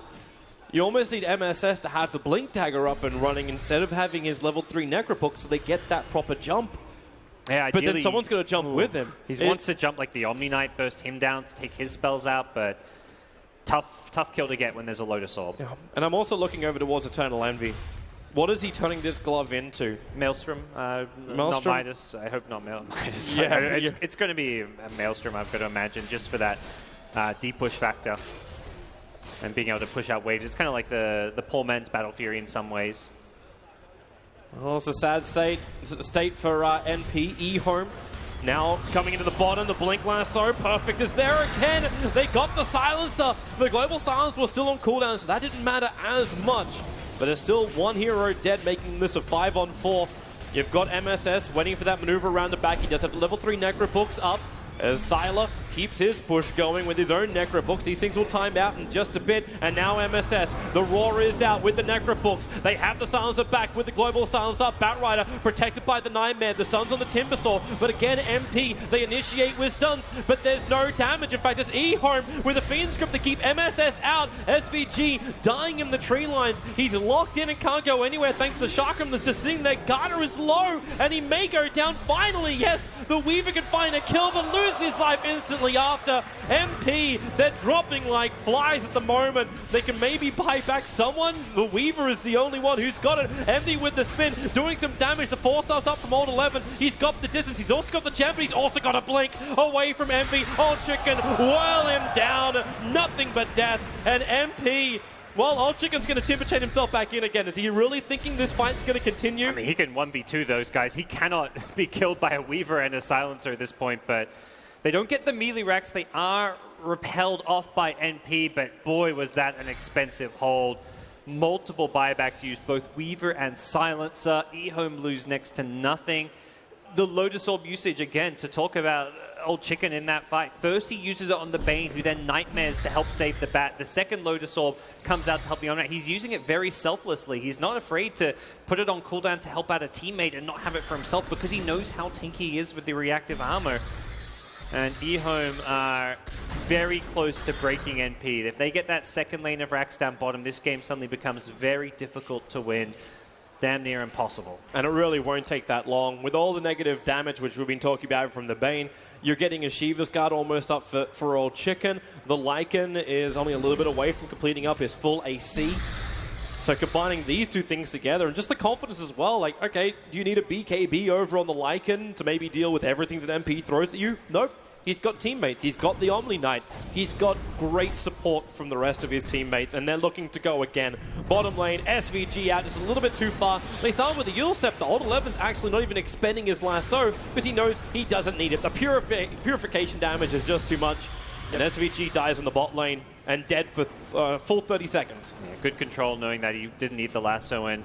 And talk about AC, Silent knows his job is to hit buildings, and to do so, let's get an item that's going to give you attack speed and the minus armor. He's looking to just fulfill his role in this draft, and EHOME cannot be stopped. There's no defense from NP. They are letting this Rex go. They're just looking to get farm elsewhere on the map.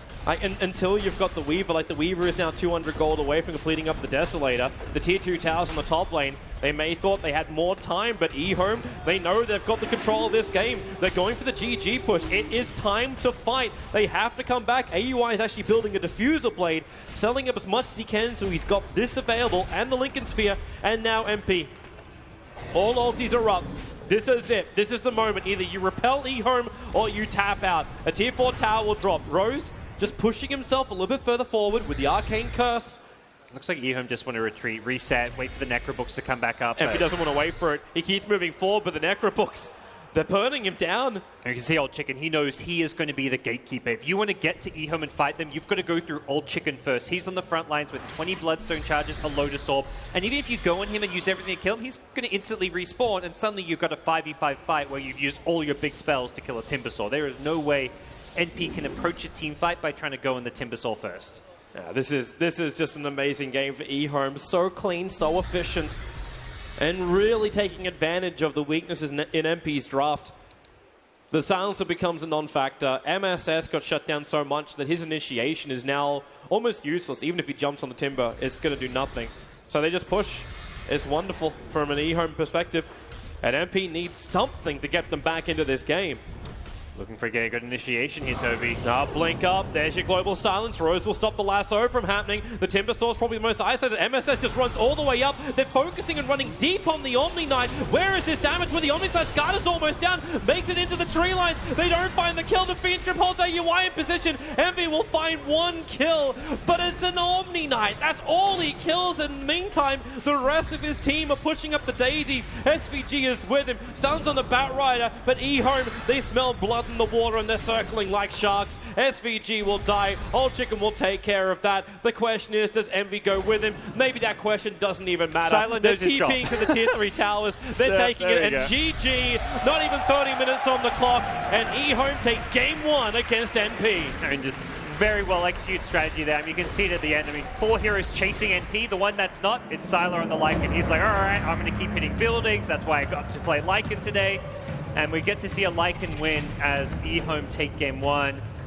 Got to imagine NP are going to have a plan B, but this was a very tough loss for them. Well, you can see Envy straight after the game, back to the sheets, back to those drafting sheets. They've got to think about how they get back into this series. EHOME, very, very convincing, very, very strong. NP, there's been a couple of questions about their drafts throughout the group stage as well. They got to find some kind of way to stabilize. In this single elimination format, there is no second chance. They must fight back. They must push this to a game 3. Yeah, and the scary thing about a team like EHOME is, they don't have just one strat prepared. They play so many different unconventional heroes. They're so hard to prepare for because you're not expecting something like a Bane to be sitting mid, maxing Enfeeble. That's just not something you can really prepare or anticipate when you're like setting up your lanes as you are. You're probably not expecting the mid player, Old Chicken, to go 1v1 in the safe lane as a Timbersaw versus a Beastmaster. That's where a lot of the success for EHOME really started, and it was just a really well-laned game from EHOME. And I love the approach EHOME have taken. Machine, how much have you guys loved it? I personally just love the approach that Gods has taken to that tie. Absolutely spectacular. Look at it. Pyrrhion's not a fan, but I am. I like it. I love it too. I already said I liked it. Yeah. But I mean, you're right. The takeaway we have here on the desk is like that's probably one of the more one-sided affairs we've actually seen. Who would have thought it when we've framed this series to be, one of the close ones? You guys must have been a little surprised. Yeah, I think the way EHOME play, when they win, it can be very convincing. They're a team that like to kind of five-man play the early game. They play very fast-paced, and a team like MP, if they're not ready for it, can lose in what looks like convincing fashion just because of those strategies. Yeah, if you especially with a draft. Like that last pickup with the Lycan versus the Silence, you can see EHOME was just like, we're going to win this pretty quickly. We see the opening. We see the gap in their lineup. It was wonderful. When EHOME come together, they win fast. All right, well, I'll ask these guys. Thank you very much. That is Gods and Toby 1. We'll be back with them for the second of the series. Outdrafted, Fog, does that seem like where you would summarize this series? A quick one for EHOME, but that Lycan pick was a bit of a spanner in the works? I think the Lycan was just like a last pick. I think the 4 picks before that were more than what dictated it. They didn't really have anything to... They couldn't kill the Timber. The Omni Knight just kind of repelled everything away. Repelled. And the Bane, he went for an interesting build on Line M. No. Sorry, guys. The Line M went for an interesting build on Bane, maxing and Feeble. Don't really know how much of a direct influence it had, but you could see what game plan they wanted. Like, NP picked full physical damage-oriented lineup, and they couldn't really do it because Timbersaw, of course, is just that extremely good versus that. And with an Omni Knight backing you up, then they obviously with the last pick Lycan, the Lycan just kind of like was the nail in the coffin a bit just because he was the one to take the objectives after the team fights were won. Yeah, they saw it coming with the bans. They banned out Luna and Terrorblade, but there are other pushers in the game. And if it were any of those, it would have been the same effect, I think. Yes. But I think it is really cool how they're dealing with like the very common Juggernaut, Weaver, and mass attack speed. And Feeble, you don't do any damage, and then you're just building reactive stacks onto the Timbersaw. So it was very well countered by EHOME's draft. Yep. The one thing I thought maybe like the Lycan pick was also just because he's a natural book builder. So versus Weaver, they give you like that instance of reveal for him always. But yeah, really great draft actually. As the game went on, the sense of it sort of we realized just how good it was. And I remember saying, is Bat really that good? I mean, maybe Shadow Demon should be banned first. I mean, they let Timber and Bat through, and now we kind of got another reminder of just how good these are, especially when the Bat had a blink in, what was it, 7 minutes? And 6:45. 6:45. With Tranquil Boots, with Windlace. Insane. Yep. So that opened up a huge amount for them. And you could see the strength of it is that you can stack up people at the tower and push. You've got Lycan, and then there's a Bat Rider back there. And there's a Bane and an Omni Knight to give the big saves as well. So yeah, really, really smart draft from EHOME. And things are going poorly for MP when MSS dies early in his lane, because he's usually the one that does the best of the 3 lanes, because they tend to draft pretty greedily and they don't have the best early game. How could you expect that though, right? The Bat Rider is just like, all right, I'm level 5 and I'm going to make a move to the safe lane and kill your offlaner. There's no way that he could really expect that kind of movement to happen. There was a lot of gold being spread around. I mean, you're talking about how quickly he got that blink. He was rocking over 500 GPM on that Bat Rider alongside everyone else. Yeah, he did great. He really did. I thought the Timber as well. I mean, obviously, we could look at the Timber and say, yeah, he did. He played very well. But he also had the Omni Knight as well, like we were saying. And the team around him was what made it possible for Timber to just basically be unkillable for much of the game. Looked like a much more cohesive unit that I would have actually expected from EHOME. They look good. Did it look? Was there evidence of research into NP, or did NP not particularly pull anything particularly spontaneous out of this one? I mean, you said already, Ben. You suggested that this is a very common pushing style of play. From EHOME, at least. I don't think they expected the Omni Knight first pick. That's something that I think completely caught them off guard. And they had to dip into a lot of their reserve time early. And their opener was a standard opener in the Ogre Juggernaut, but there's no D-push, and you can get a defusal, but by the time he got defusal, it was already over. Yeah. So they thought too late game instead of concentrating on the early game. And I mean, it ended early. You also talked about Timbersaw. We were talking about how hard it can be to kill one. the scoreboard will show exactly how hard it was. A big fat 0 next to the D column for Old Chicken. And outside of that one, Merlini, is there anything else that, you know, it's a good reminder of how that game did go? Is it worth looking at those assists next to Bane's name? Yeah, Bane, he did a lot. He's just super annoying. They had to blow global a lot, anticipating some of his spells coming out. But, I mean, the GPM on Timbersaw, too, 653 in this sort of game. Like, it reminded me of, as you mentioned, like Warriors Gaming Unity, how they use Timbersaw. He's just unkillable. You have to have better lanes, better early game solutions. The Bane was a cool enabler as well. Like, they had the Bane so that they could put the lanes in a different way. So it's like usually we would have expected maybe the Timber mid, but since they had the Bane, he's just there like messing with the Juggernaut. So Lycan actually ends up having a perfectly fine lane in that when it could maybe be a little bit tougher for the Lycan. But and I just want to explore Lycan just for a moment longer, because we were quite critical of the first time Lycan popped up. We felt like it wasn't particularly a strong hero. In fact, you know, Fog, you said, you know, from its core mechanics, what it has available to him, it isn't that strong of a hero. So why did it work so well in EHOME's roster? It just, I mean, they needed a building hitter just for sure. So that was like pretty much the last one that was, not the last one that was left, but one of the stronger ones that was left there. And there's no anti-push. He's bad versus Timber, and he's bad versus a farm Luna, which I think is what we saw him versus before. And both of those problems were solved. It just fitted into, like, it wasn't like this ideal, oh man, Lycan's back. Sweet. It was like, this is what we needed, and it got the job done. It was like almost like for the utility of being able to hit buildings so well. And like Fug said, he's a natural book builder, and you're up against the Weaver, so it's just made sense. Yep. Works perfectly, and you know what? We can go ahead and get this game explained a little bit more in depth. It's the beauty of Purge's Analysis Corner. We'll head over there and see what he's got for us. Hey guys, I really like the draft that came out of both teams. They both had a lot of strengths and weaknesses together. Two very similar heroes, both Bane as well as Ogre Magi. Very strong in the laning stage, great at harassing heroes, and that's exactly how EHOME used them. They also had great initiators on both sides, Batrider as well as Beastmaster, kind of serving similar purposes, but usually one team got the upper hand. Just to see an example of Bane's harass, 90 pure damage with Brain Sap. He gets that back in health. That's about equivalent to the same damage that Ignite does from Ogre Magi level 1. Very comparable in that way, and they have a lot of stats on both sides. So I really like that they picked Bane, a very rarely picked hero right now, but they did use it very well in the mid lane. That was pretty cool. Batrider also, of course, got a stupid fast blink dagger, mostly because of this stack, among others. Took him 2 Firefly rotations to actually kill that. That's part of the reason he got it so fast. But they did have some bat solutions in the mid game. This is one of the rotations earlier on Sylar, just with 2 heroes that they would have gotten the kill with if there was no bat. But as the course of the lasso, the instant global silence comes out, and it basically guarantees that there's no Bane follow-up. Even if the grip had gotten off in time, it would have been canceled. So it was kind of a cool draft out of NP in that way. The really crucial fight was this one, though. There was a very big scan from EHOME that happened prior to this to the left, so they did know that NP was coming, but all they have to do is keep Old Chicken alive here. A great Nightmare coming out to stop a lot of Omni-Slash damage, giving them time to work through the global silence, and ultimately he's able to stay alive. If NP would have been able to win this fight, I think things would have been very different, but things like grip, maybe even enfeeble in this fight, and just overall keeping the Timbersaw alive really kept propelling EHOME into a game that they easily won. Easily won indeed. It was just the first of the series, though, and NP are going to have a chance to go ahead and try and bounce back. Whether they will, well, that's a question for the people that did predict them to take it. The two in the center, you two had faith in NP. And what were you hoping to see in the first that you didn't get to see? You know, Merlini, what was the thought process behind saying NP will beat EHOME in your prediction? A lot more team fight. They've been picking Warlock a lot. Even Naga, I think, is pretty good for their team fight. They set it up often with the arrow. I think the Mirana in the mid lane is actually a much better fit for Eternal Envy in the mid lane. And MS says the Beastmaster is pretty good, but it only encountered the Batrider. I think they needed, I don't know, what did they need?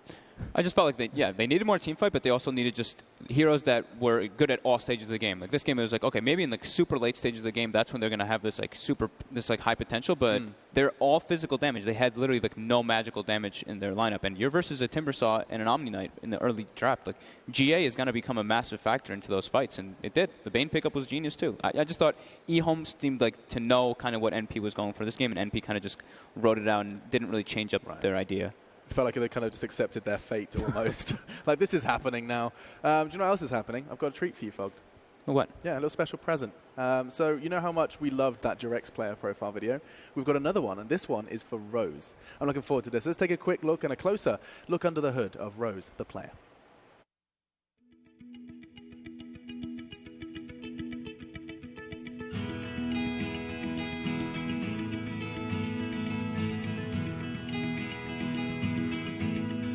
I was 8 years old, and my parents decided that they wanted to have a better life for my brother and I, so we flew here to Canada.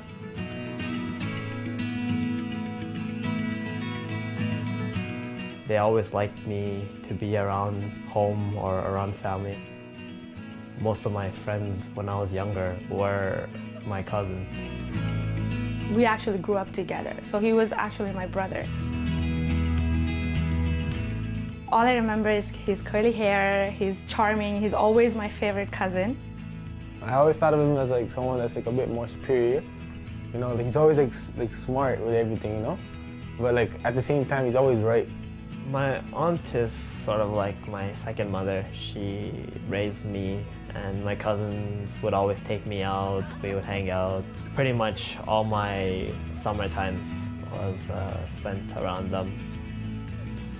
I think I've always had an interest in playing computer games. I had a cousin who I always sat behind after school to watch her like use a computer. I would always think to myself like, why aren't you like playing games all the time, constantly? He started always being on the computer, and it bothers me a lot that he travels around a lot. He missed out my wedding, my baby's birth, like he missed out like special things that I want him to be around us. But again, you know, this is what he do for his living. When TI4 ended, I talked with Kuroki a little bit about the idea of coaching. So when Secret was made, they really considered me. So that was really fun for me because I think I learned the most during my time coaching than I did when I was playing. Just playing video games, it exerts your mind, but it doesn't exert your body. So when I'm trying to sleep, it becomes very difficult because my body isn't really tired, but my mind is. And there's like a very bad imbalance. I try to go out with my friends at least once a week and get active. I think it's really important as a gamer that you get at least one day where you just go out. And if you keep going at it, I think it can greatly help your playing abilities.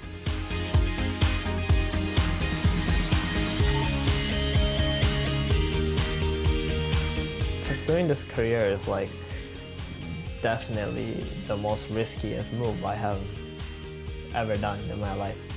But to be honest, at the end of the day, I really don't have any regrets about what I did.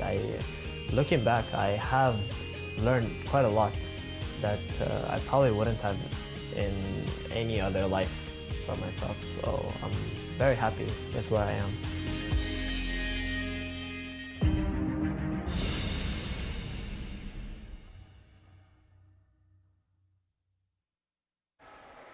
Rose from Team NP. They are on the ropes, but we learned a lot about him, and of course he's got plenty to prove as they prepare for their next draft and the next game, where they could very well be eliminated. EHOME have the power coming into the rest of this next game of the series.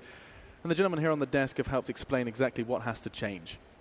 And it's not just his hair color, because I'm pretty sure that was actually orange in that video, right? No, was it it orange? pink. It looked orange to me. Nah, maybe it's one of the filters. It is really pink. It is really pink in real life. Sometimes, because those kind of extreme ends of the color spectrum, when you filter it and stuff, it kind of changes it a bit. But we're fighting for anime here, okay? The defeat of anime or it persisting. And I think I'm going for the defeat of anime. EHOME all the way, baby. Yeah, you're going all the way with EHOME. I mean, surely the influence is going to come from the draft. You guys were not happy at all with where NP phrased that. Yeah, I think they probably know a bit themselves as well. They probably had an idea coming in, and they were like, "Man, we made a mistake." You can see it on Rose's face too when they turned to that camera shot. He was smiling and everything, so that loss didn't affect them too badly. They reset, move on to the next one for sure. But I mean, isn't something we discussed earlier that these characters are not necessarily now, but they have been in the past prone to being affected by losses and affecting their gameplay coming into the following games? I think in one of those type of games though, it's like it's really hard for them to really win that game. Sure. Like if it's just extremely difficult. You just have to kind of move on to the next one. Start maybe focusing on the next draft, because that's where we're going next. Oh, indeed. Yeah. Draft number 2. The first one was a little bit of a slow process, and we were expecting to see, Naga, Alchemist. These were things that were listed, and already it looks like one of them has been the dreams are dashed. Straight up first pick Omni again. Bat Rider's banned out this time, He's though. banned, yeah. Bat was a massive influence in the last game, so that's going to change up the entire pace. And we already see NP picked up their 2 heroes, and they go for back to their back to their style. So yeah, you were wondering about it, Ted. It's like they won so much with Warlock. Why did they ban it out themselves? Yeah, and we had that brief discussion. Yeah, so and the Mirana. Yeah, they get it's faster pace for them, a more anti-push just in case EHOME goes for the push again. Mixed damage, fatal bonds with fatal bonds with Aghanims. Mirana is an immense amount of damage through Guardian Angel once it gets to that point from the Omni Knight. Or Timbersaw. And wait, so it's Radiant is second pick this game, right? And Dire is first pick. Usually it's the opposite, right? Usually it's first pick Radiant and second pick Dire. So that's a little bit of a change up there as well than we're used to seeing. But I'm already feeling more strength from this from NP. Like it just gives them a mixed damage potential already. Like okay, these two are very magical based, but we do like see them change that up and go for like their Sven, their Beastmaster, stuff like that. Yep, they were very effective in the group stages. Warlock and Mirana as well, depending on who was playing it, I think. But Envy's, he knows Mirana, so I think having the Warlock there, we've seen so many times in that mid game, a big team fight starts, you get a big fatal bonds, you drop the rock, big Mirana rock, and the other teams just melt. With the Omni Knight, I mean, that's, when he GA'd in the last time, Alex, the reason that it was so effective is because it was all physical. So now it's not going to be as effective. He can sort of single target heal pretty well, but it's not going to be the same sort of, okay, you can't fight us for a few seconds that it was last time. Yeah, that's also too. That also is it. They had a lot of like individual, single target, and now this time already it's more open target. So the Omni Knight, he can heal somebody, but he can't heal everybody with one shot until he gets like mech online. Yeah. Not forgetting as well, just to remind everyone while this draft is going on, Timber has been eliminated, but the winner of this has to play DC. They are waiting in the wings, just to clarify. That is where this bracket does take them. But step one is win this game. I mean, honestly, the thing is, like, from MP's perspective, I mean, obviously, because it's single elim, they have to win this. I mean, the tension there, you lose one game, you lose the first game of the series, that's it, you're going home. There's no sort of, I will regroup. I mean, that's a big team talk, right? It is, yeah. Imagine that, like, was it 20-minute, 15-minute turnaround where you're sitting there in a huddle like, hey, guys. We got to win this. One game of Dota. Yeah, so tight. Go back to more comfortable style. Right. Heroes that they had a couple heroes that they're used to playing there, but they picked some that just are more like situational based, especially like the Weaver. Weaver is something that I don't really see them picking that much. Exactly. Like, AUI usually just farms for 15 minutes, gets huge, and then starts joining the team.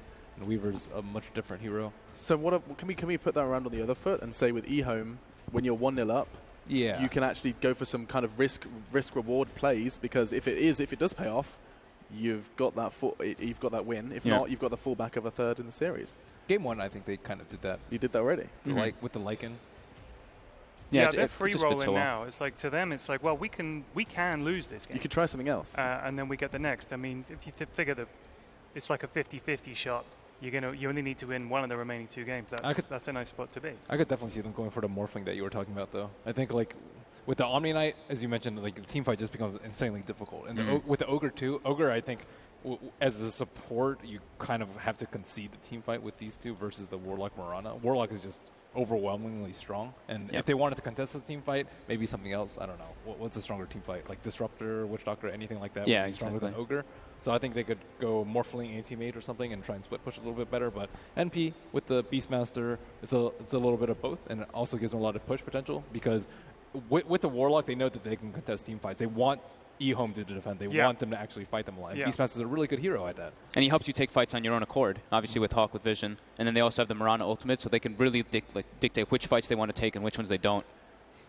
Like now, EHOME's job has to be either you just dodge the fights entirely, or you try and figure out a way to contest them. And like you guys are saying, once you've got Warlock and Mirana, pretty hard to contest that. You'd need something pretty special. But I thought their draft in the last game was so good and clever, and I think EHOME, they're the kind of team, apparently, that might be able to find a way. Innovative Lanham, right? That's what we said? Yeah. So definitely showed it in the last game. I mean, just already looking at NP's draft, you're like, this is just so much like easier to execute, so much easier to play with, because it's good at all stages of the game. Yeah. And it's got mixed damage potential. You're not really emphasizing on just one thing. Less criticism for the NP's draft than already. Absolutely. EHOME dipping a lot into the reserve time. Less than a minute left.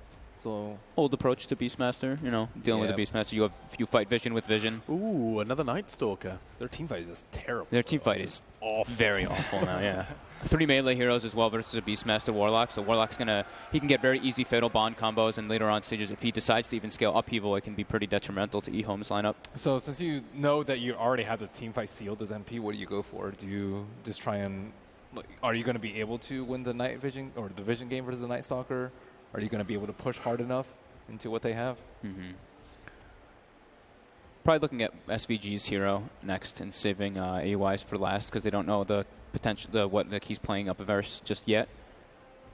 Do you think the fact that EHOME will be dodging these fights early means you could put like Aoi and Envy on these sort of farming heroes, later game heroes, because you're not going to need them until they're ready? Luna's a good mix of both. Yeah. You can push with the Beastmaster very early on, and you can skill late. And they already have the Diffusal carrier and the Mirana, just in case it goes late. So I like this. It's way more balanced. It's just more NP. Okay. Gives them their spirit. Gives them more like lane strength as well. I just want to explore your criticisms towards EHOME. No team fight, bad team fight from them. What do they have? Exactly, right. So this is what I'm asking is where did the strengths lie of their current 3 picks? So I know you guys aren't a big fan of Night Stalker the first time it was picked. They have a way better vision. I would say despite vision. They have double night vision heroes. So Slark and Night Stalker both have what used to be called Ultra Vision, which is full daytime vision or during nighttime. Right. Which is a big deal versus the Luna and the Beastmaster. Luna also has night vision, and Beastmaster has his Hawk for added vision. So if you don't want to take team fights and you just don't want to really take engagements at all, I would say early on in this game, especially once Warlock at 6, you need to be able to dodge fights as much as possible. So they're very good at playing elusive. Yeah. I mean, that Slark pickup pretty much entails, guys, we're not fighting. We're going to go for pickups. Maybe some laning dominance with the Night Stalker Ogre, but that's why I think the Luna pickup for NP was very good, because now Warlock, Luna, multiple ranged heroes in your lane versus 2 melees makes it really hard for them to really contest. We'll probably see SVG playing more like a disabling hero, because they only really have they have Beastmaster and Mirana, but they don't have just that one last thing in their tri lane to make it a little bit better. Or they go for some type of dual lane with the Beastmaster, maybe something like an Undying to contest the Slark. I wonder if they could go with something that could help set up a stun on the Mirana, because it's just something to help them a little bit. I suppose, you've got Beastmaster once he gets a blink, that's nice, but it would be good to have something to help set up with the arrow. I think with 4 melee, they can pick so many different things, though. Like Witch Doctor, like ET, like any of these. Any of those, would be great. ET would be good. Leshrak's back in town now. Went from being, we sat there and didn't criticize, but we said, okay, complexity play Leshrak, and then EG play Leshrak, and now we're seeing it in EHOME's palm. It does seem like it's growing in popularity across the Boston Major. They don't have a hero that can hit buildings at all, so Lesh is just, one of those pickups that can always just enable that in a way with the Diabolic Edict. Is it core Leshrak, though? Sure. Yeah, that's actually a good point. We haven't seen a core Leshrak yet. Good. We have not. And it's 4s or 5s. For good reason, I think, right? Honestly, it's got nerfed multiple times. It's like a super squishy hero. You need a lot of items to really be tanky. It needed that nerf, though, dude. Absolutely. It was ridiculous. Lightning Every game was Leshrak for like a month. Lightning was a ridiculous spell. Yeah, I will forever remind people of how it was described by Z-Freak as it's got a stun and does damage. That's all I need. Yeah. Okay, so they go for a second. So yeah, some lockdown that they kind of needed, even more team fights. So I'm still looking at EHOME's draft, and there's no way they can fight in this game. They need to just split the map up, go for late game. Wow. And it's way harder to execute. And they're versus a Warlock with 4 melee. So if they try to take a fight in any way, they're just going to get bound together. And well, it does seem like there's a very overwhelming lenience towards NP. You were so confident, Ted, but you expected to see a third now? That draft hasn't convinced you at all. I think we're going to game 3. Our first game 3. This could be it. Just maybe. This could be it. Our first game 3 of the playoffs. It only took us 2.5 days, but we could get there. We'll find out, though, of course, because it's not a guarantee. NP are playing for survival. Should they concede this game, they will be eliminated from the Boston Major without making it to the quarterfinals. They have high hopes and dreams and aspirations of making big damage here at the Major, but it could end now if EHOME make this draft work. We'll find out with your casters. It's going to be Toby, One, and Gods to guide you through the action. It's a very good question. Can EHOME actually make this draft work? They're bringing in the Leshrak. They're running it more as a solid core, not the support we've been seeing fluttering around during the Boston Major so far. Gods, is it possible? Will this be another 2-0? Anything's possible. I think EHOME have gotten a draft they wanted and they feel confident about. Even if some of us here, as far as the analysts go, don't feel it's going to be able to match up as well as they'd like against NP. The Slack as a mid-hero is something we've seen from a few different teams. Notably, QO from MVP can match up very well against the Mirani. You can't leap out of that pounce. And Lesh, if you get the farm you need, can also be a very effective hero as well. Maybe even something where they put Sai in the mid lane again if they want. It does look like he is gearing up to go that direction. So I mean, it's tough, though. Warlock Luna, to me, this is NP playing their like bread and butter heroes. Yeah, this feels really comfortable, and you can understand why the panel wants to kind of lean towards MP. This draft looks so much better, like 10 times better than their Game 1 draft. A lot easier to execute, especially if they can get first blood. They find Old Chicken, and already with the pounce away, Old Chicken will be away to safety. No Burrow Strike from SVG in range. Gets out, doesn't really matter if you level up pounce level 1 too much. Hey, sometimes you want to have the Eshin shift if you're trading right clicks with the melee hero come laning stage, which is the Beastmaster, but not going to hurt him too badly. Well, let's get things started. Is anything really too far out of the ordinary with our lane? So no surprise for the MP lanes, AUI on the bottom. This will push the Mirana of MV in towards the mid, and then MSS off lane with supports doing their own thing. And Old 11 is that off lane Night Stalker with the mid Sylar Leshrac and the top lane Old Chicken.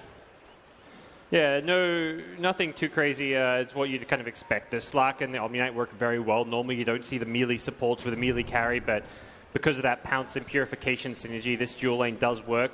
NP are going to contest the offlane. I guess the one perhaps big thing that is going on with the lanes as far as SVG being up top with the boots first. He wants to be up here and having that Burrow Strike as well as what I imagine will be the level 2 caustic can be very bothersome for these two melee heroes. I'm interested just exactly how bothersome it is. Like, normally you'd think like Caustic would do a little bit more work. Burrow Strike, yeah, you go on a hero, then you get purified straight back again. Envy, stop getting hit. That's 2 split Earths in a row for Sylar. And he's just chip harassing this one out. He's got 5 of those in him until he gets his bottle. Yeah, you can keep throwing them for a little while here. Envy's got the Bassi first, so just trying to use that to mess with the last thing of Sylar, which is where he's like, well, you're going to use Bassi, I'm just going to use my Split Earth if I need last hits. It's a very old school, well, I'll say old school, it's a different way of doing it to Leshrac. Back when his lightning was more stronger, like you'd use that instead to find all your farm as well as harassment on the mid lane, but now that ability is just kind of, well, ass. Yeah, it's pretty ass. That sums it up nicely. Waiting for it again. I mean, this is one of those things we've heard a few mid players talk about it. With versing Envy mid when he goes his Bassi, it's pretty infuriating when he's just toggling that in front of you, messing with your last hits, especially when it's under the tower. The tower damage is something normally you can last hit around if you're used to how much damage it does, but the bonus 2 armor from the Bassi completely screws with it. Really obnoxious and never fun for a mid to deal with. This pulling from SVG as well as MSS is messing with EHOME's equilibrium on that top lane, making life just a little bit more difficult for Slark. Currently, Old Chicken only at 2 CS on this off lane, compared to MSS, who's managed to get 7 out of this. So this is a lot better start for the Beastmaster for NP in this game. Definitely exploiting the weak point of the Slack, which is his lane stage. If you can never contest his lane, it definitely goes a long way. No, AUI is not having anything to do with that. That's a double damage rune. Ogre and Rose is too far away. Should also note too the fact, okay, now he will. Like, Rose was holding on to his abilities. Now he's gone the 1-1. Yep, this is what we're seeing most of the time, just completely skipping the upheaval because of how strong. I mean, we've seen so many fights won based on Fatal Bond, so the more targets, the better. And as much as upheaval is also an amazing spell, you really need to get 2-3 points in upheaval before it starts getting powerful. So it just means you miss out on too much damage from the Fatal Bonds to really justify getting it anytime in the early game. Even your base attack's probably going to bring more damage overall to the fight than something like upheaval. As EHOME, they're still finding a decent amount out of all the lanes. The Sylar is off to a pretty decent start up against Envy. Yep. As the battle, just the chip is happening here. I mean, Sylar's, yeah, straight up winning this lane 1v1. Not too sure without the lightning whether this is meant to be as Leshrac favorite as it is, but Sylar showing some good skills in terms of his mid mechanics. Gotta wait for that rotation. SVG, a very wild stun, and now Sylar returns it. Doesn't turn on his edict, however. Just as happy to harass the SK back out. So, interesting rotations coming in from SVG. Yeah, perhaps a bit of those land jitters to get down a game, playing one of your first big lands. And you see a missed Burrow Strike there. Sylar Sitting pretty in this middle lane now with 18 CS. Top of the CS charts with the 4-minute runes coming up. Both mids have their eyes on it. NV trying to contest for that top rune. This time SVG hits the mark. Sylar cannot get enough life in time. Now it's Lanham who steals a haste rune. Looking for that extra target. Got a little bit of extra help from the Edict damage, but now with the help of Garda, Purification still a little bit too far out. So the chip damage is there, but the kill still goes the way of NP. That was a bit ambitious from Sylar, thinking he could just walk through the river to get a rune with a Burrow Strike Starstorm damage. Even if it's not a Starstorm, it's like an arrow or something, he could have been in a lot of trouble. So Sylar just kind of overestimating just how tanky he is there and gets punished for it. Needs to perhaps pick up some raindrops when he can afford it. If you want to make plays like that, you can block the Burrow Strike damage at least. But as it stands, all 3 cores of EHOME still getting some decent CS. Luna may be top of the CS charts, but it's not by a opportunity on bottom lane. Rose, Old 11 starts having a crack at him. Support was on its way. Lanham's a little bit too far off, and with a Lucent Beam, distance is created, but this is the nighttime fighter. And Old 11, a very simple pick-off when he finds that hero so far away. Yeah, it's a nice kill to get when you first hit that nighttime phase to get the Night Stalker rolling. Doesn't have much in the way of items just yet, but if you can get kills just with your brown boots, poor man's shield, a great position to be in. A nice surprising factor too from EHOME, the fact that you're running this Night Stalker core with so much space. The first nighttime phase, we've been used to having Night Stalkers with very low levels having a little bit of chip damage, but having that 3 points up in Void from Old 11 hit like a truck. He's got phase boots money now, so now he's going to right click even harder. This is a Night Stalker you've got to be worried about as far as those rotations go. Opportunity for mid lane if SVG can close the distance fast enough, but this is nighttime. Vision is not fantastic for him. Yeah, just got his raindrops, has level 6, so if you go in him with a Burrow Strike, he can turn it around with Edict, Pulse Nova, and you really need that burst damage from both Burrow Strike and Starstorm, which is unlikely to be there if you have the infused raindrops. You can see EHOME's mindset now switching to be a little bit more to the how do we make sure NP don't get huge injection of money. The 2 Observer Wards that were planted down by Lanham, he went very deep into the Radiant jungle to get these things down. So yeah, he sees the rotation of MSS off the top lane, ensure a little bit of farm. Envy as well as SVG also on the rotation under the cover of smoke. They smoked right by that Observer Ward. They may have been behind the tree patch, but I believe it should be... Well, they actually dire scan around the mid lane, expecting them to be over there, but they are looking around this bottom lane. They're expecting a wraparound to gank Sylar. Yeah, I mean, Sylar is not having any of it. He's sitting in his jungle on a high ground. Old 11's about to break the smoke. Envy, yes, off on him, and, well, a little bit of a twisty turn from Old 11. Just blows a bit of wind their way, and MP know the gig is up. In fact, now is EHOME's turn, as they're grouping up behind the Tier 1 tower, looking for that opportunity, but it's MP attacking the bottom Tier 1 instead. They got scattered out by the Hulk as well, so not going to go for any kind of a smoke play. They just want to defend their towers here, and AUI with an Eclipse is a dangerous here to go, and if you want to make plays around this bottom lane, you've got to be able to burst down that Luna to not let her turn things around on you, and 2 heroes is not going to cut it. So it seems like EHOME's plan is just to fall back, kind of secure some of their lanes a bit here. You've got an Omni Knight on your team. This is not a hero that's really known for being able to rotate around or really force those laning stage fights too much. Old 11 just chipping on AUI, Lucent Beam in return. MP really want to fight. They're still within the last 30 seconds of this nighttime phase. So at least force the Night Stalker to burn his Nightmare. Yeah, he's going to have Darkness. He's holding a point for a moment for Darkness. Yeah, one of those things where if you don't need it, you can go for the Hunter, but realistically it's going to be daytime, and you're going to at least have an opportunity. If there's an opportunity that presents itself to use it, you skill it up and then you go for it. But as it stands, already level 7, so really nice experience on this offlane Night Stalker. And the lane stage has been somewhat salvaged as Old Chicken is farming just fine. We talked about how he was struggling initially against the Beastmaster Sand King lane. Old Chicken with treads, raindrops himself, level 7, about to be level 8, has kind of found himself back where he wants to be on the Slark. Yeah, with all the space for Garda, like, I just love the timing as well. Like, Sylar was able to find himself a regeneration rune, so he just went into the jungle, stacked up a small amount, and then just flash farmed straight back to full life and mana. Garda took the experience in the mid lane. Now they give it over to Lanham. EHOME, throughout this series, really prioritizing that, not just the levels on their cores, but also this safe lane area where they can just farm. No, I mean, Lesh is a pretty decent jungling hero. Edict is actually surprisingly good at killing a lot of those bigger neutral creeps. So Sile is just going to set up camp there and free up the other lane. So yeah, Lanham can get some XP, Garda can get some XP.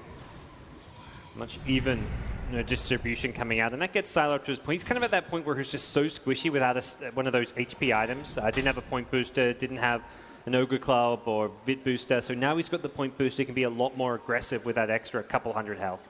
Nice get out by Rose. He saw the Invis rune was triggered because it was right on top of their own Radiant Observer Ward inside EHOME's jungle.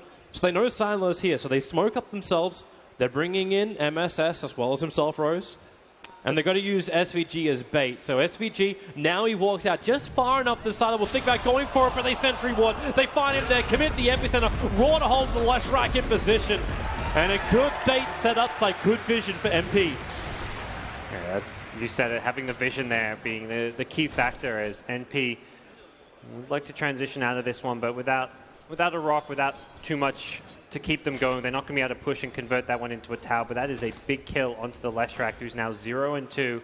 Has managed to farm okay both in lane as well as the jungle, but typically here you want to see getting involved in some of the action early on to find some kills for your team. Hasn't been able to do so, but Slack already halfway to his Shadow Blade is going to be a problem for NP if they can't stop him from farming up here. Because if he starts having successful ganks, this will create space for Sylar, and with 4 points up in Edict, we've been talking about how great Pulse Nova and Edict is for farming. Pushing is unbelievably good as well. Here come EHOME. They're actually smoking towards this top lane now. Well, it's very rare a team would like to defend their safe lane tower around the 11-minute mark, but in this case they want to. There's only an Eclipse. They're missing the other two big ultimates. The Hawk is up. They see Old Chicken moving around the side. Now Sylar and Lanham also be revealed. AUY, the Moonlight Shadow, they need to get Invis. He lets the Eclipse go. Won't be able to TP out. So the top tower will stay alive for EHOME. AUY is the sacrificial lamb. Yeah, I imagine NP were expecting them to kind of... Typically, it's one of those things where if you're a carry like a Luna, you TP to the offlane to push with your team. The opposing carry, the Slark, TP's bottom. He's like, okay, I can't defend this by myself. I'm going to TP bottom and just farm down there, farm your side of the map. But instead, EHOME make an aggressive smoke maneuver, come up and contest it, knowing that Warlock has... If Warlock has 6 there, they probably can't make that move. But because Warlock's not 6, it's caught possible. out near the top rune. It's going to be him leashed up, then silenced. He can't leap away. And one charge just won't keep him up long enough either. EHOME. An easy pick-off like that on Eternal Envy means that tier 1 tower is toast. Well, they saw Rose as well. Whether or not they want to go for him is another matter. It does hit daytime. Sade Knight may have been a dive they wanted to look for, but both Nightstalker and Slack losing a lot of their vision with the daytime coming back. It will only be daytime for another 15 seconds, and then NP have to be very careful about how they play around the map. They need to maintain some good vision. They need to kind of stick together a bit because the aggressive potential from a Nightstalker with phase, point booster, and a Slack who's about to have a Shadow Blade at nighttime really skyrockets. And that's why they're trying to make the most out of this time by they push SVG to the bot lane, give him as much of his Blink Dagger farm as possible. Now it's Envy who will soak up the farm. But once they have that, combining up with Rose's ultimate, that is a level 6, so the Rock is up. EHOME have to give respect as well to MP. You get Fatally Bonds rocked and then into the Starfall of the Marauder. That's going to hurt. And then MP going to go for a smoke play. You know you're kind of at a disadvantage when it's nighttime, so what do? You stick together, you use smoke to kind of tip the advantage back to your way. So make sure that you're going to get the better initiation, that you get the jump. The issue is they don't see anybody until now. Ogre has walked underneath the Hawk, so they know where Lanham is. He's just happy just to waddle himself down, throws down the Sentry Warp with the Burrow Strike into the epicenter over on Slark with the Roar there. There's no Shadow Blade, there's no Dark Pact to protect him. And now it's MP's turn to turn from kill into push. They'll get a tier 1 tower at least. That's such a good kill to get. Right as he buys the Shadow Blade, you stop that first gank coming out. Slark probably realized he'd been spotted with the Shadow Dance being removed, but he probably just assumed it's a ward up there and he's not going to get jumped. But MP were there ready to jump him. And keep your eyes on mid. MP's going to TP in, and so a swing and a miss for the arrow. And Old 11 and Rose doing a little dance. I see nothing. I see nothing up a hill. Rose may not know it, but he should be pretty damn scared right now. To be very happy. Old 11 hasn't finished up his Aghanim Scepter. Only 2,000-ish away from having it. And then Rose's position hiding in the trees. You know why he's there. He's waiting. Do they see him? Yeah, they saw him. They're going to split Earth. They get the stun. He's deep inside the tree line, however. And EHOME don't want to dive in that deep. They're trying to take advantage of the Raw being down. They know they can't get too aggressive because of the Rock, but ideally finding a pick before the Raw comes back up was going to be the play there, but it's now back online. 5 seconds away is that Raw. Moonlight Shadow looking to initiate for NP. With no fortification, and the Luna was too far out. AUI spent a lot of time farming on the top lane, so it's taken them too long to get back to the mid with no TP scroll available for him. They're pinging Roche. There was no way to get in. Well, EHOME could potentially... Oh, EHOME can't really do that. They can, but... they don't have they're pinging the ward. That's more likely. That's probably the slack. Like, there is still a ward here, guys. Let's take it out. Yeah, the courier goes up, scouts it, and should be dewarded. More money for Sylar, right? Bring on the Bloodstone. Sure, yeah, that's what he's going to be looking for. Old 11, the Roar is out. There is a quick purification as well as Repel. So Old 11 getting a lot of that life back already. And now the Necro units move forward and back. We play this dance. Surprised he didn't just nuke down that red Necro book with the Repel. Could have been some nice cash for him, but probably wanted to save the nuke and be ready for a fight that is about to break out. Should flag the fact that Sylar doesn't have mana to TP back to mid at the moment. He's a little bit short, so this is EHOME accepting the loss, not looking to fight. So a straight tier 1 tower. Expect some kind of fishing arrow from MV pretty shortly. Got to look for EHOME. And we hit the standard position for a dire side team. They can just flank around the back. Old Chicken with the invis maneuver. Can jump in close too. SVG not taking the bait for a Burrow Strike. Yeah, he's trying to buy time to get Sylar back in fighting shape and also to scare MP off. MP don't realize exactly where Sylar is. They don't know that he's back healing and wasn't ready to fight. Otherwise, they may have pressed their advantage a bit more, but they reposition and will look to jump from the high ground. Oh, that Observer Ward. It's going to see the Slark running down because Slark loses his ultimate, so now he realizes something's up. Yeah, they know NP can see him. It's probably saying there's a ward. He doesn't know exactly where it's the main thing, which side of the river it's on. NP aren't even going to fight. They just bail out. So if EHOME want to bring 5 players to the mid after that farming on the Lashrak, they'll just move to the top lane, fight to the tier 1 tower. And they still want to have that fight. EHOME doesn't want to give it to them, but they have GA. Is that the mech? Okay, now actually EHOME will want to give it to them. The mech's flying out in the courier. Yeah, they may feel confident enough to fight into Warlock's ulti now. They just dewarded too. It's daytime, but they can pop the darkness, so they'll have a long enough 50-second darkness duration for this fight. And if they can burst down something like a Warlock. Sentry Ward. They saw Old Chicken. Old Chicken comes in close. Of course, when he loses that ultimate, he knows they can see him walking in close. There goes your Raw with the elusive beam. Rock will drop. A little bit too far away to link them all together with a Fatal Bond. It's only Lanham as well at 11 who will lock together as the old men.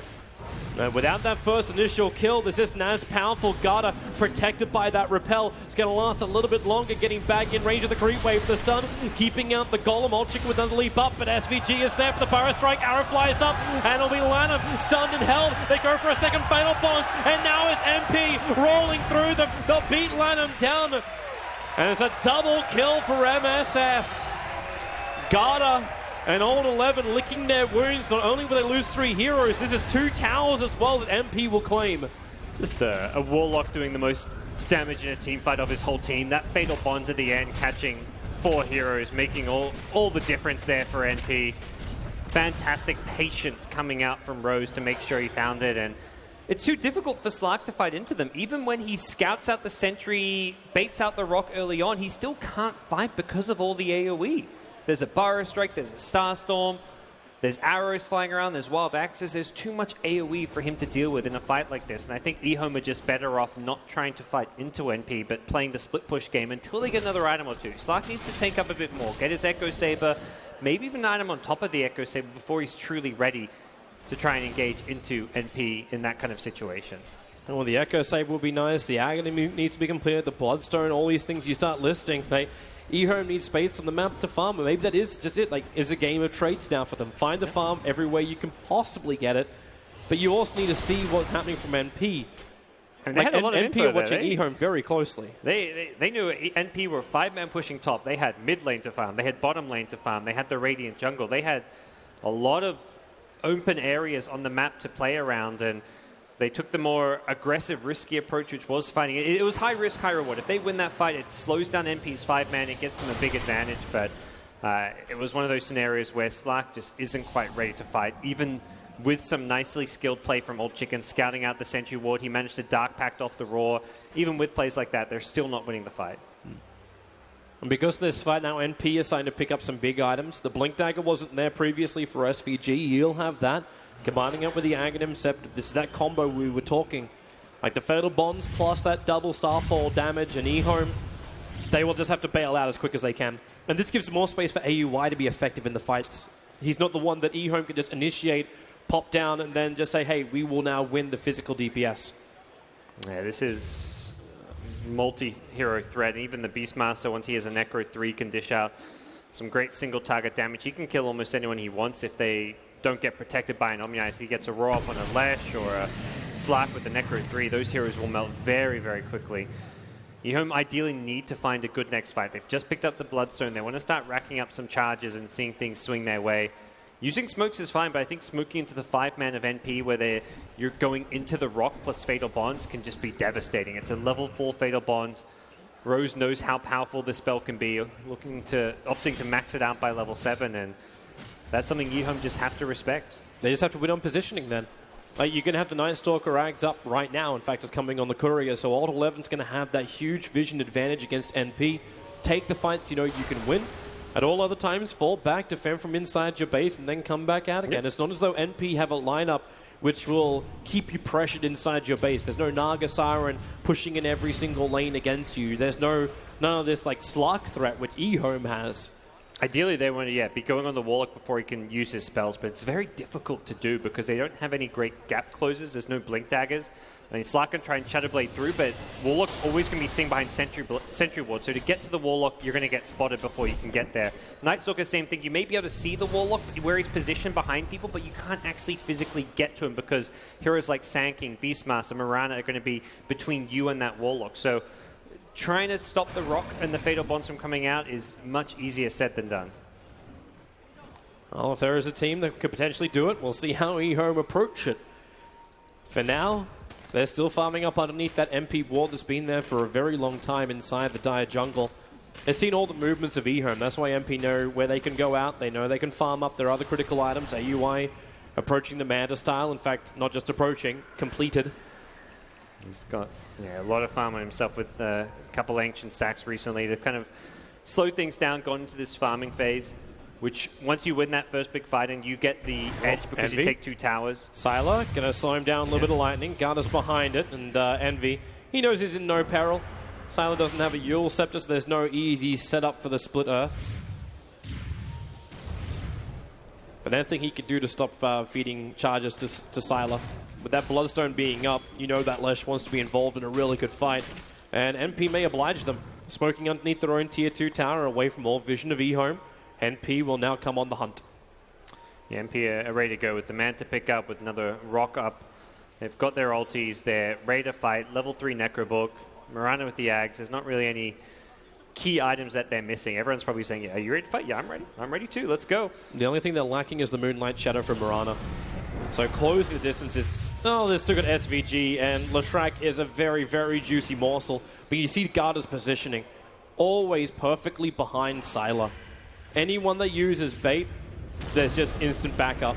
Yeah, the way the Warlock's the problem hero to deal with on the EHOME side, it's the Omni Knight for NP that they have to find an answer for. They don't have defusal bias. They smoked on the Hawk.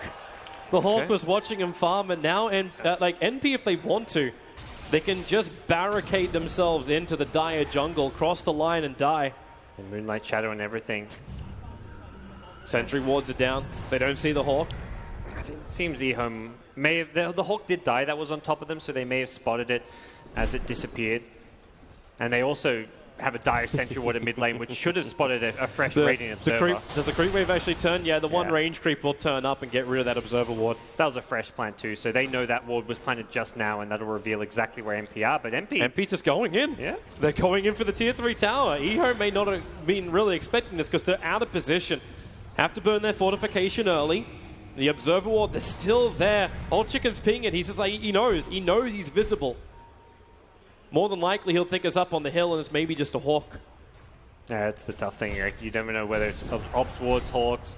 Ideally buying it. They've got the money for the gem on Old 11 if he wants to buy it, but he also needs to have buyback. If they're going to threaten to go for a high ground push, you want to make sure you have that. He's probably asking one of his supports to buy it for him. Ideally, someone like the Ogre can buy the gem for him. The Ogre is like, well, he's poor, to say the least. Yep. Yeah, I mean, he's a Bloodlust machine. That's his role. Throw some Bloodlusts. Well, at least they get the sentry. Hawks. There we go. Yeah. Take out the other sentry before you lose your own. Yeah, the key here is to kind of have alive in fights are the Night Stalker and the Omni. The Night Stalker for the vision, the Omni for sustaining your carries, and if either of those two gets burst, that's where MP will be able to break your base. So both those two heroes ideally wanted to hold for buyback, but they decide it's just not possible. They're going to buy a gem on Night Stalker and put themselves in a bit of a risky position here. Well, they've really got to protect that then. Other item up is going to be Sylar, walking around with that Veil of Discord. This will at least be a little bit more insurance now for EHOME. Like, they see the Beastmaster Hawk just sitting there. Like, 11, okay. Yeah, he does definitely see that Hawk. Yeah, they're starting to lose the farm game now, which is the result of losing that top fight, because they lost both Tier 1 and Tier 2 up top. The map vision game, I mean, they were ones with the Night Stalker. They're meant to be able to kind of maintain some map control, but MP pushed lane so well with the Luna, with the Mirana. On top lane, there's your initiation on Envy. Starts his TP out. Old Chicken cannot do anywhere near enough damage for this. Right. And with that initiation now, NP, like the Slark can still TP back to the mid lane if he wishes to defend this. Yeah, they're going to have to give this one up, it looks like. Just get some farm elsewhere. Old Chicken trying to get towards that BKB just so he can deal with the AoE damage of Sand King Mirana. Even the Luna Eclipse has most of the components, so we'll be able to have it probably before a high ground defense, but not for this Roshan, which NP may be able to get uncontested. EHOME will have to be fast if they want to stop this one. Well, they only just TP'd Sylar back to the mid lane so he can... Well, the mid lane's already pushed out far enough. If EHOME even knows this is happening, all their vision's a long way away. Old Chicken's now going to show himself up on the top lane. He has a TP scroll to go to the Tier 2 tower, but it's already too late. Roshan's down at 2k. And about to be a lot less. They seem to know. The fact that Sylar pushed mid as aggressively as he did, somewhat by himself, signals that he's aware that there's something like a Roche going on. Otherwise, he wouldn't have the confidence to push out the lanes as much as he did. So they get some farm on the mid lane, the top lane, while Roche is going down. Old Chicken just about completing his BKB. So we'll have that for the high ground defense. It's not like they got nothing in exchange to the Roshan, but it's still going to be a very tough hold once NP come towards their base. They're close to hitting the level 2 Warlock ultimate. They're close to hitting a level 2 Sand King ultimate. Mirana's got another 1800 gold. Luna's got the BKB. There's the big team fight item she needs. It's the BKB plus the Aegis inside of the Luna.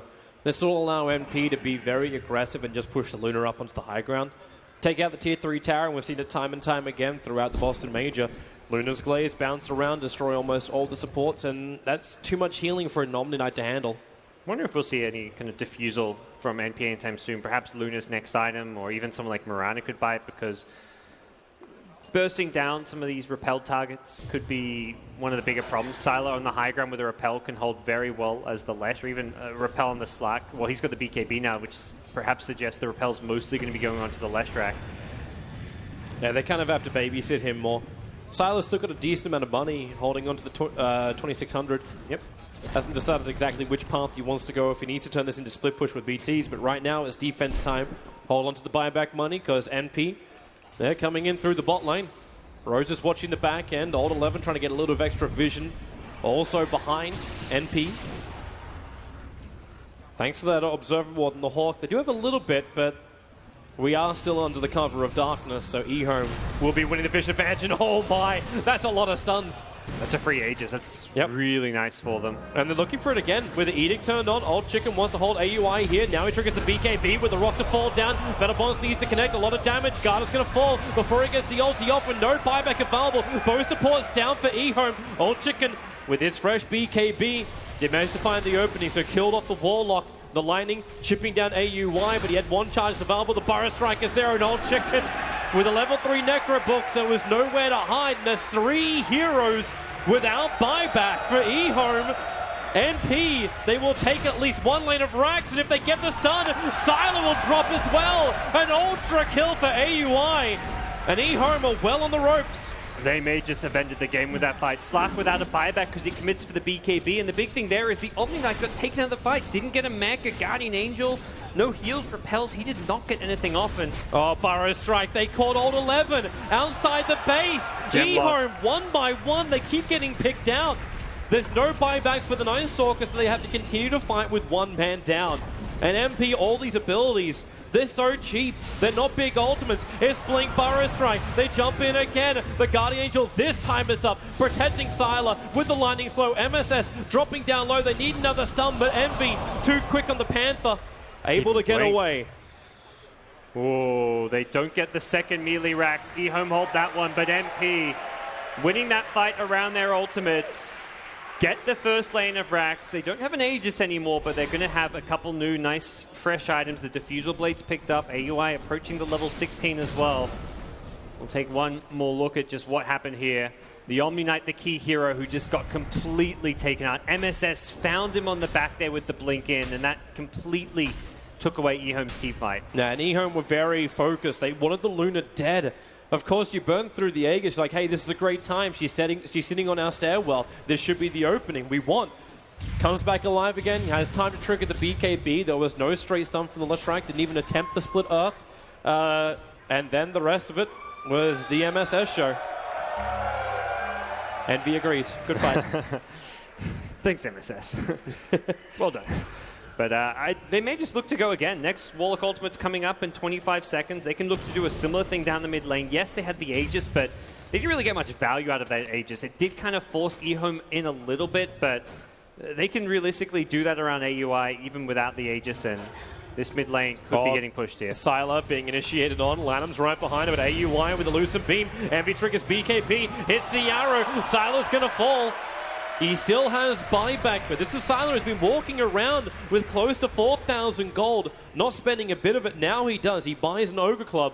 I think he's had enough of the magical damage. He must be going for a BKB. Yeah, I think it will be the BKB, but he's going to have to perhaps buy back if they want to defend these racks. There's no glyph available. Watch Old Chicken's maneuver.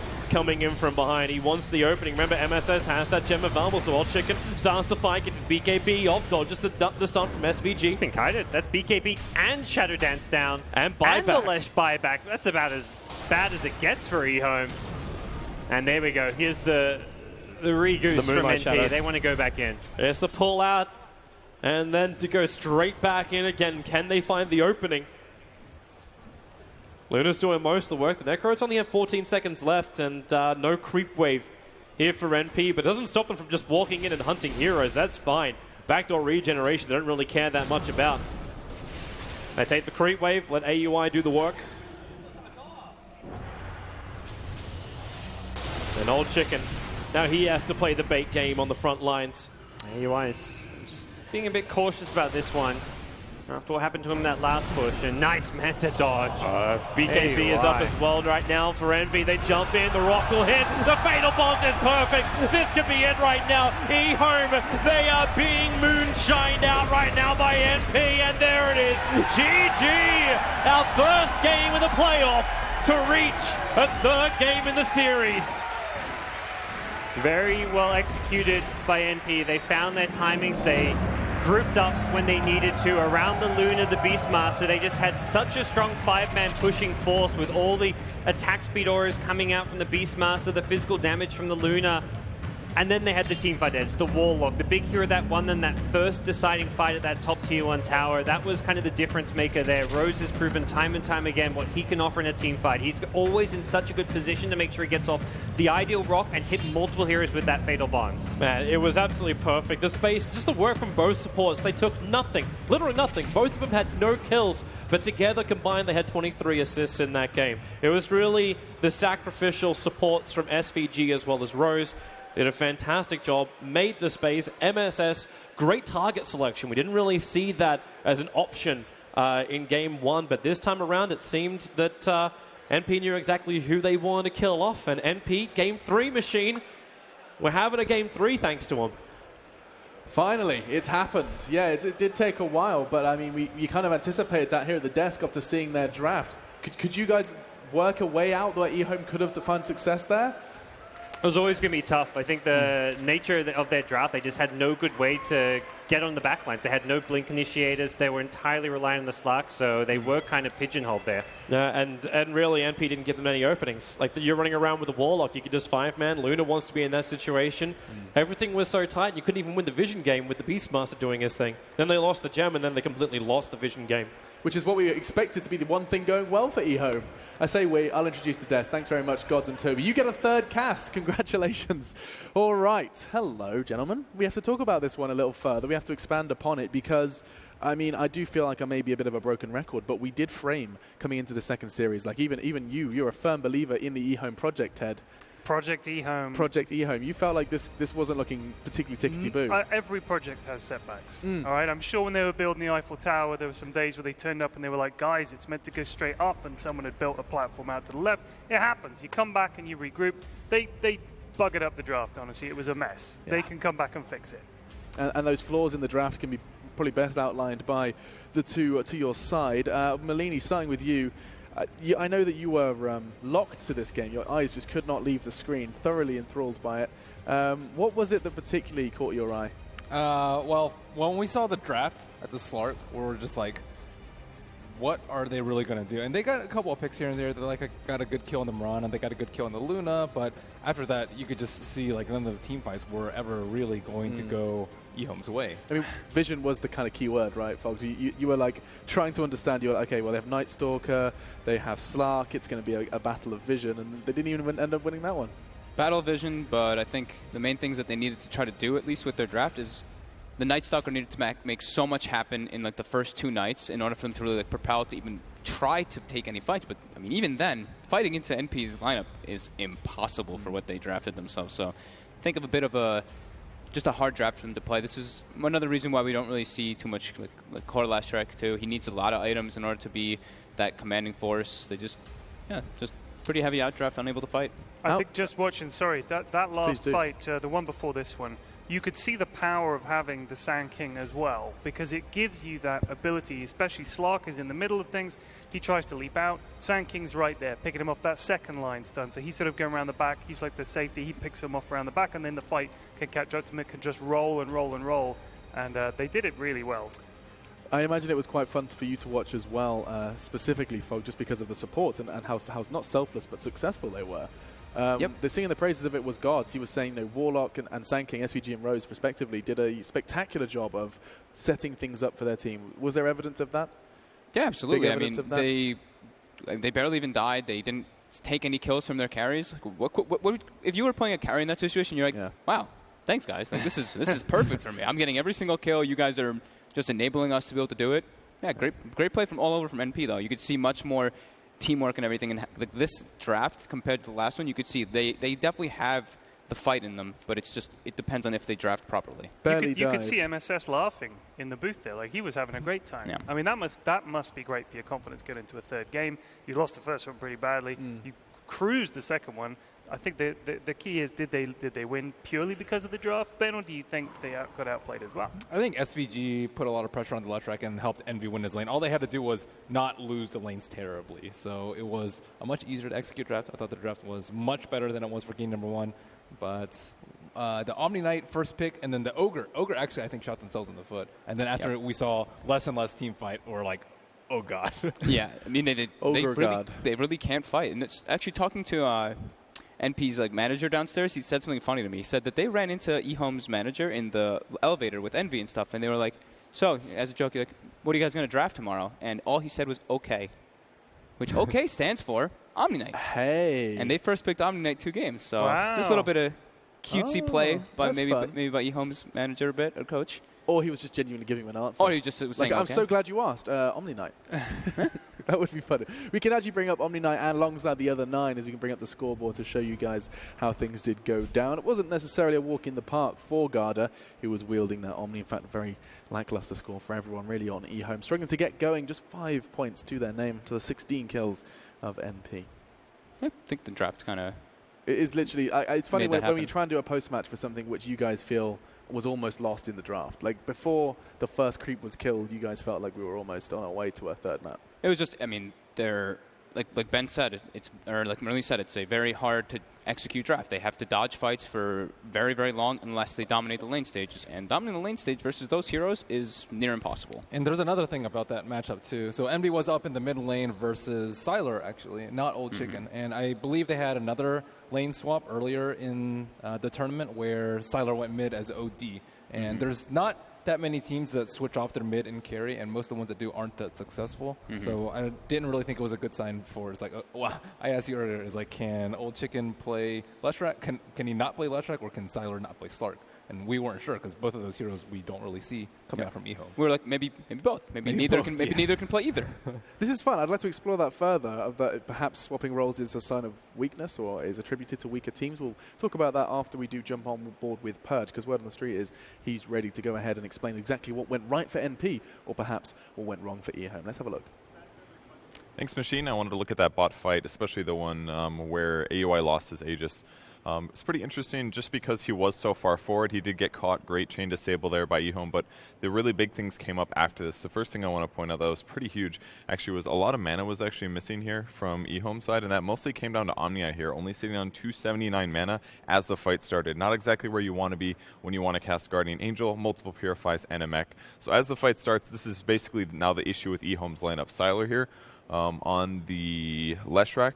He's got Repel on him, he's got Bloodstone, he's got a Veil of Discord. It kind of gives him the damage output and some of the physical survivability he wants, but it doesn't actually give him the ability to dive to the backline and actually kill the enemy team. Because Repel only lasts so long, whereas on the other side, AUI can pretty much just spawn, pop Eclipse, pop BKB, and now the damage that Lesh wants to do just isn't there at all. Something small that I just skipped past a little bit. It was a huge Roar initiation from MSS right here. He casted Roar to the left to stun the Ogre, but it also pushed the Omni Knight north, getting him away from his allies and further draining his mana because immediately afterwards, Necro 3 on top of that burned whatever mana he had left over. So some huge abilities didn't even get used there by EHOME in that last fight, and yeah, it's a really well-played team fight by NP. Thank you very much, Purge. It is kind of crazy to me. I always find myself a little baffled when I sit there and I see, well, it's a 3-second fight explained for over the course of 3 minutes. That is the power of Purge. And, of course, that's why we love him with that magical screen. Now, it is going to a third, gentlemen. And we have got a lot to talk about. We'll be focusing on the draft. We'll be talking about our expectations for that third game. But I think before we do any of that, we have another special treat for our audience. We are actually going to take a closer look at the secret shop and what's going on for the people here, available to them in the Wang Theatre. If you are not here, you're going to be missing out because this will show you exactly what the secret shop has to offer this time around. Is that the front of the Wang Theater? I believe it is. And here we are across the street at, of course, the wonderful secret shop. We do have another one this year for you, and it's got so many good items inside. But why tell you about them when we could show you them in a real fashion show? So let's start the Boston Major Secret Shop Fashion Show. Here we go. Odie Pixel rocking that new and old merchandise together. Look at that shirt. Look at that street look. Oh, yeah. That's what I'm drinking up. It's fashion. Oh, boy. Not only do we have your favorites from the old TIs, but we have new and interesting designs. Here's Purge Gamers. Zips up for the party of the Boston exclusive shirt, and zips from the down for even more exclusivity. But we also have your favorite coasters. Oh! Along with those old items, we also have very effeminate products such as the delicious and lovely leggings. And not only that, but the calm and collected Wind Ranger outfits. Simply gorgeous. Oh my. Not only do we have clothing, but we also have accessories.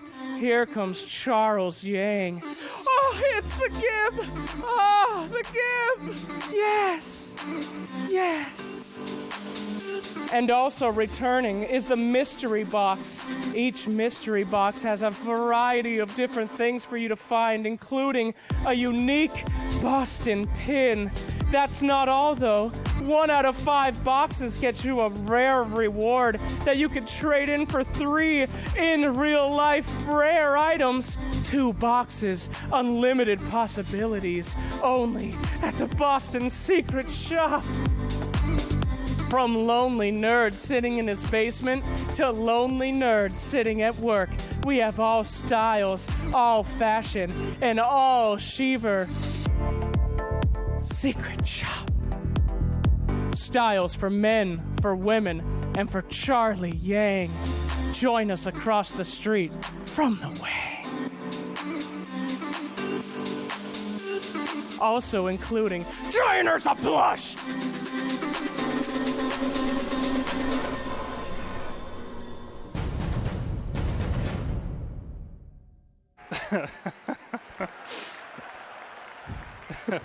That was amazing.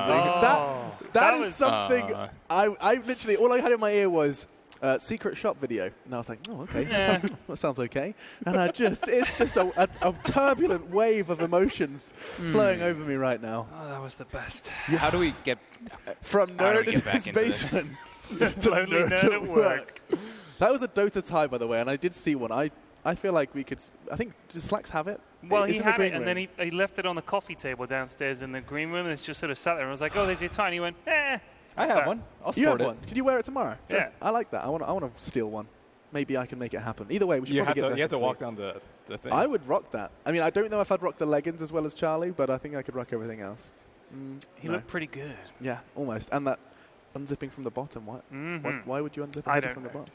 What do you do? That was a thing of nightmares. Yes. Anyway, sorry, we should get back on track because it is EHOME NP, and this is serious business. The fun is over. EHOME, the Chinese powerhouse, going up against NP, and they have got one game of Dota to determine their fate. They will either continue to the quarterfinals, where they will both double their prize pool and have a chance to play again on this very beautiful stage, or their journey ends here. And it's back to the drawing board. It does seem like our desk is rather conflicted. It's been a kind of a story of very two strong contrasting halves. NP looking so good in the second, EHOME dominating the first. And I love the way you said the fun is now over. Yeah. As we're about to watch a video game. The fun is over. This is fun, dude. This is fun. Remember that. This is great. It is fun, but it's also, sweaty palms and a whole lot of hard work. Oh, for them, yeah. Yes. Yeah, of course, yeah. For us, it's always fun, as is that headset. Wow, Damn. that guy's come from the future. He should be able to tell us what happens. What happens? Who wins? Who wins? Who wins, Future Man? Tell us who wins, Future Man. He doesn't know. He doesn't know. I think he's a bit busy. Oh my God, he's not wearing any trousers. Grief. All right. What's happening? It's a dark future, folks. There's no trousers in the future. The Boston Major Oh my God. has been influenced by a presence from the future. I was speechless from the segment already before. Now we need eye bleach. We really need eye bleach. Just to clarify, that's kittens and not putting bleach in your eyes, kids. Don't do that. Yes. Kittens. Or what's your favorite go-to eye bleach? Puppies. Puppies. I'm more of a kitten guy myself. Oh, nice. Yeah, Fogged. What do you dabble in? Puppies as well. You're a puppies guy. Yeah, you do. Puppy bleaches people's eyes? Is that what he does? Oh, God. Unbelievable. It's a figure of speech. Oh, I see. I get you. Right. Back Rinse into away the fun and games. Okay, so one thing that I saw interesting about these two drafts is that both of them kind of want to go for late game. That's what MP likes to do, as well as Siler, but they both won with more early game drafts. So, like, the results say that you should go for early game, but their tendency is to go for late game. So which one are they going to go for? That's interesting. The teams that won have had early game, so why not go early game? Yeah, but this is because they punished the other team for their weakness because they wanted to go for late game. I like I see what you're saying. They're like, oh, we know that they're going to go late game, so we're going to go early game. They're like, oh, but if they don't commit to it all the way, then the team with more late game wins if you don't full commit. You know what I think we're going to see? Half commit. I think we're going to see super cautious drafts, like the way DC draft, where you can't really tell where they're going to go, and it can flip a bunch of different ways. If you show your hand too early, what we've seen is you get punished. You get bleach in your eyes. It's the first game 3. Yeah. This is it, man. It took us a long time to clarify. For everyone at home who's unfamiliar, the entirety of our first day was 2-0s, and DC Faceless also was 2-0. So coming into our 6th game of the playoffs, we do find that third game. Uh-oh. So SD's left. Luna, and Warlock are still in. EHOME banning out the Omni. I guess they just really feel that NP mastered the Omni Knight, and that's why like they even took it from them the last 2 series since they had first pick. I guess they just, the way that they saw NP use in the group stage, I guess they really liked it. Okay. I think NP's debate now is, do we take Shadow Demon? Oh, no, they've gone for Warlock. So now it could be SD Luna. Boom, win game. More than likely. EHOME drafted it before in the group stages, too. I think Warlock's okay versus that. The Fatal Bonds versus the Illusions on the Luna is sometimes... But you have to be able to get to them is a big problem. Yeah. Yep. Naga Siren. Oh, wait a second. Is this really like the first time it's been available to them? I feel like that's for MP. It's usually banned. I believe he's banned first phase a lot of the time. Actually, yeah. In this tournament, quite a I think few it's times. been second. Yeah. Oh, secret shop swag. All the pins represent. Oh wow, he's rocking all of them. They didn't. They did ban him in the last game. How you doing? More than likely the SD Luna, but what are the other possibilities? And Warlock, like you said, is pretty decent versus the illusion spam with the Fatal Bonds being attached to the main carry, but SD and Luna, what a surprise! Kept us hanging there. Oh, boos from the crowd. Boo! How dare you try to win? Boo! I like the Mirana again. I think the Sand King's actually pretty good versus the mass illusions. We've been talking about how you deal with the illusions. Before, teams like tried Lion. We saw Disruptor pick once versus SD Luna, and they were just all just lost. So has there yet to be found the perfect kind of counter pick to this duo? Yeah, that's why it's still first pick. Still first pick. Timbersaw's a decent. Timbersaw is one of the best. Usually it gets banned like 3rd, 4th if teams pick Shadow Demon Luna first 2, but well, I mean maybe is very, very nice and stable. Yes, for them. Absolutely. SD Luna, of course, for anyone that has just joined us, has been the most successful combination of 2 heroes in both the group stage and here in the playoffs. In fact, SD on his own has had an incredible success rate, just conceding 1 of the games he's been played in. And thank goodness we've been blessed with this thrilling and exciting player in hero in Shadow Demon. It's great to see. NP actually bans out the Timbersaw themselves. You're not a fan? No, but if EHOME play with him and win, then I was right. So go SD. Believing in the SD Luna. Are they not going to ban out Naga though? This would be the first time. Yeah, they might not ban it out though. Bye Beast. EHOME take away the Beastmaster this time. I think the Naga is definitely a ban that should be on their minds. It's like 100%. It's super good with Warlock too, because if you're like in a crappy situation, you can just turn it around instantly. And SD Luna is like one of those like push lineups, so you'll be able to set up your fights if they are set up for that. You just obviously sleep and bring the rest of your team in. They actually have the arrow combo as well on top of it. Why did MP ban Timbersaw? Do they have the first pick coming out of the draft? Out of the thing? No, right? Let me see. Warlock was picked first. Warlock first pick, so. Warlock was picked first. Yeah, ban, yeah. That's why. EHOME's used a minute of their reserve time. What are they possibly thinking about? Really? Maybe they're wondering if they can work versus the Naga, or maybe they're just taking a look at recent heroes. Naga? Maybe push versus the Naga. That's a good point. Yeah, they ban out the Juggernaut. Okay. It's available. It is available. Let's see. I'd be curious to see if MP can do it. I know it's like, his favorite hero and everything. I mean, it just fits so well with their draft, and it's. I mean, this is like we said. This is the last game of this. Yeah. Either one who loses this is out. Why not bank on your last game as a Naga? Yeah, I think you'd think let's pick our favorite hero. They probably have a prepared strat for it, though. I would assume if they take that long of ban, it's like, okay, do we want to play versus Naga, or do we want to use our anti-Naga strat if they pick Naga? Right. I mean, surely, in the third game of a series of on single elimination, you don't give someone their favorite hero without something in mind. Yeah. You'd think not. That's been decided. That's clear. They banned the Timber, obviously, because, EHOME does have the 3rd pick out, so they don't want to be dealing versus another Timber game. They banned the Slardar, too. I think a great point that Gods made when he was casting and analyzing the game was like that EHOME didn't have access into the backlines. Both these heroes kind of enables you to be able to do that. EHOME goes for Darkseer, safe standard pick, gives you mass team fight. That's what they were lacking it so much before. Now they're emphasizing it very highly in their priority list. Yeah, no Ogre, please. No Ogre. Yeah. Well, I mean, they still could, because Ogre Darkseer, but they could emphasize more on, You want some follow-up with Darkseer? Like Sand King again, I think would be pretty good. Yeah. Sand King Darkseer is always stable. Slardar, even as a support, is all right. Those banned, though. Yeah. I just think Sand King's awesome. Just get him. He is. He's awesome. They don't play Air Spirit, do they, EHOME? Don't believe so. I have not seen it in their last 10 games. last 10 games, yeah. So they probably want to do a Darkseer like dual lane though. That's what more of the emphasis we've seen from majority of teams, just to pressure the safe lane. So far, I don't think we've seen the same hero picked by EHOME. Yeah, they really like to change it up a lot. Yeah, the only same hero we've seen twice from them was the Omni Knight.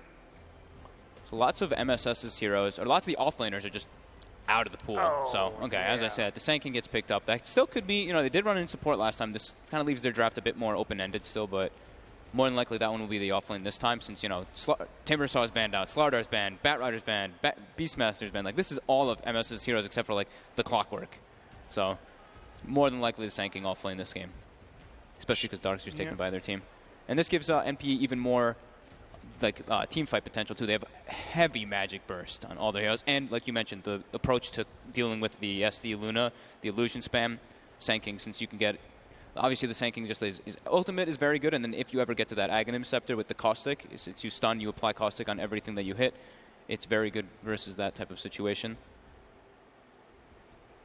You think early pipe on Darkseer here would be pretty blooming good, wouldn't it? Like versus what they have now, yeah. I definitely would like to see NP draft some more physical-oriented heroes. It's always Sven, I think. There's always too. Yeah, Sven is a great wombo combo. DK. This looks like a VP draft, right? We got some DK, Shadow Demon, Luna, Darkseer. That's pretty much like cookie cutter. Yeah. I mean, it's a great tempo push lineup too, and it scales because everybody's been going the Armlet DK build, so you have late game potential with it. They started with the Omni Knight, then they wanted to try and play in the Knight, and now they've gone for the Dragon Knight. I wonder if they're still going to go like Ogre on the end there, just to buff up the DK and the Luna a bit. I would like Coddle for Steady NP. Eddie. Right? Yeah, well, I was thinking for EHOME. Wasn't Coddle the last ban of the line in the last draft? Like you were expecting to see it pop up, and then we lost it. Does give them a lot more. It's a lot of magical damage, but it's great versus the illusion spam. It's obnoxious as hell for Darkseer in laning phase. I'm down with that. Yeah, blinding light is also something that people can kind of overlook versus illusions. You just blinding light the illusions. So annoying. It's extremely potent. I like that. And none of them are going to build MKB. Exactly. At least not until super late, perhaps.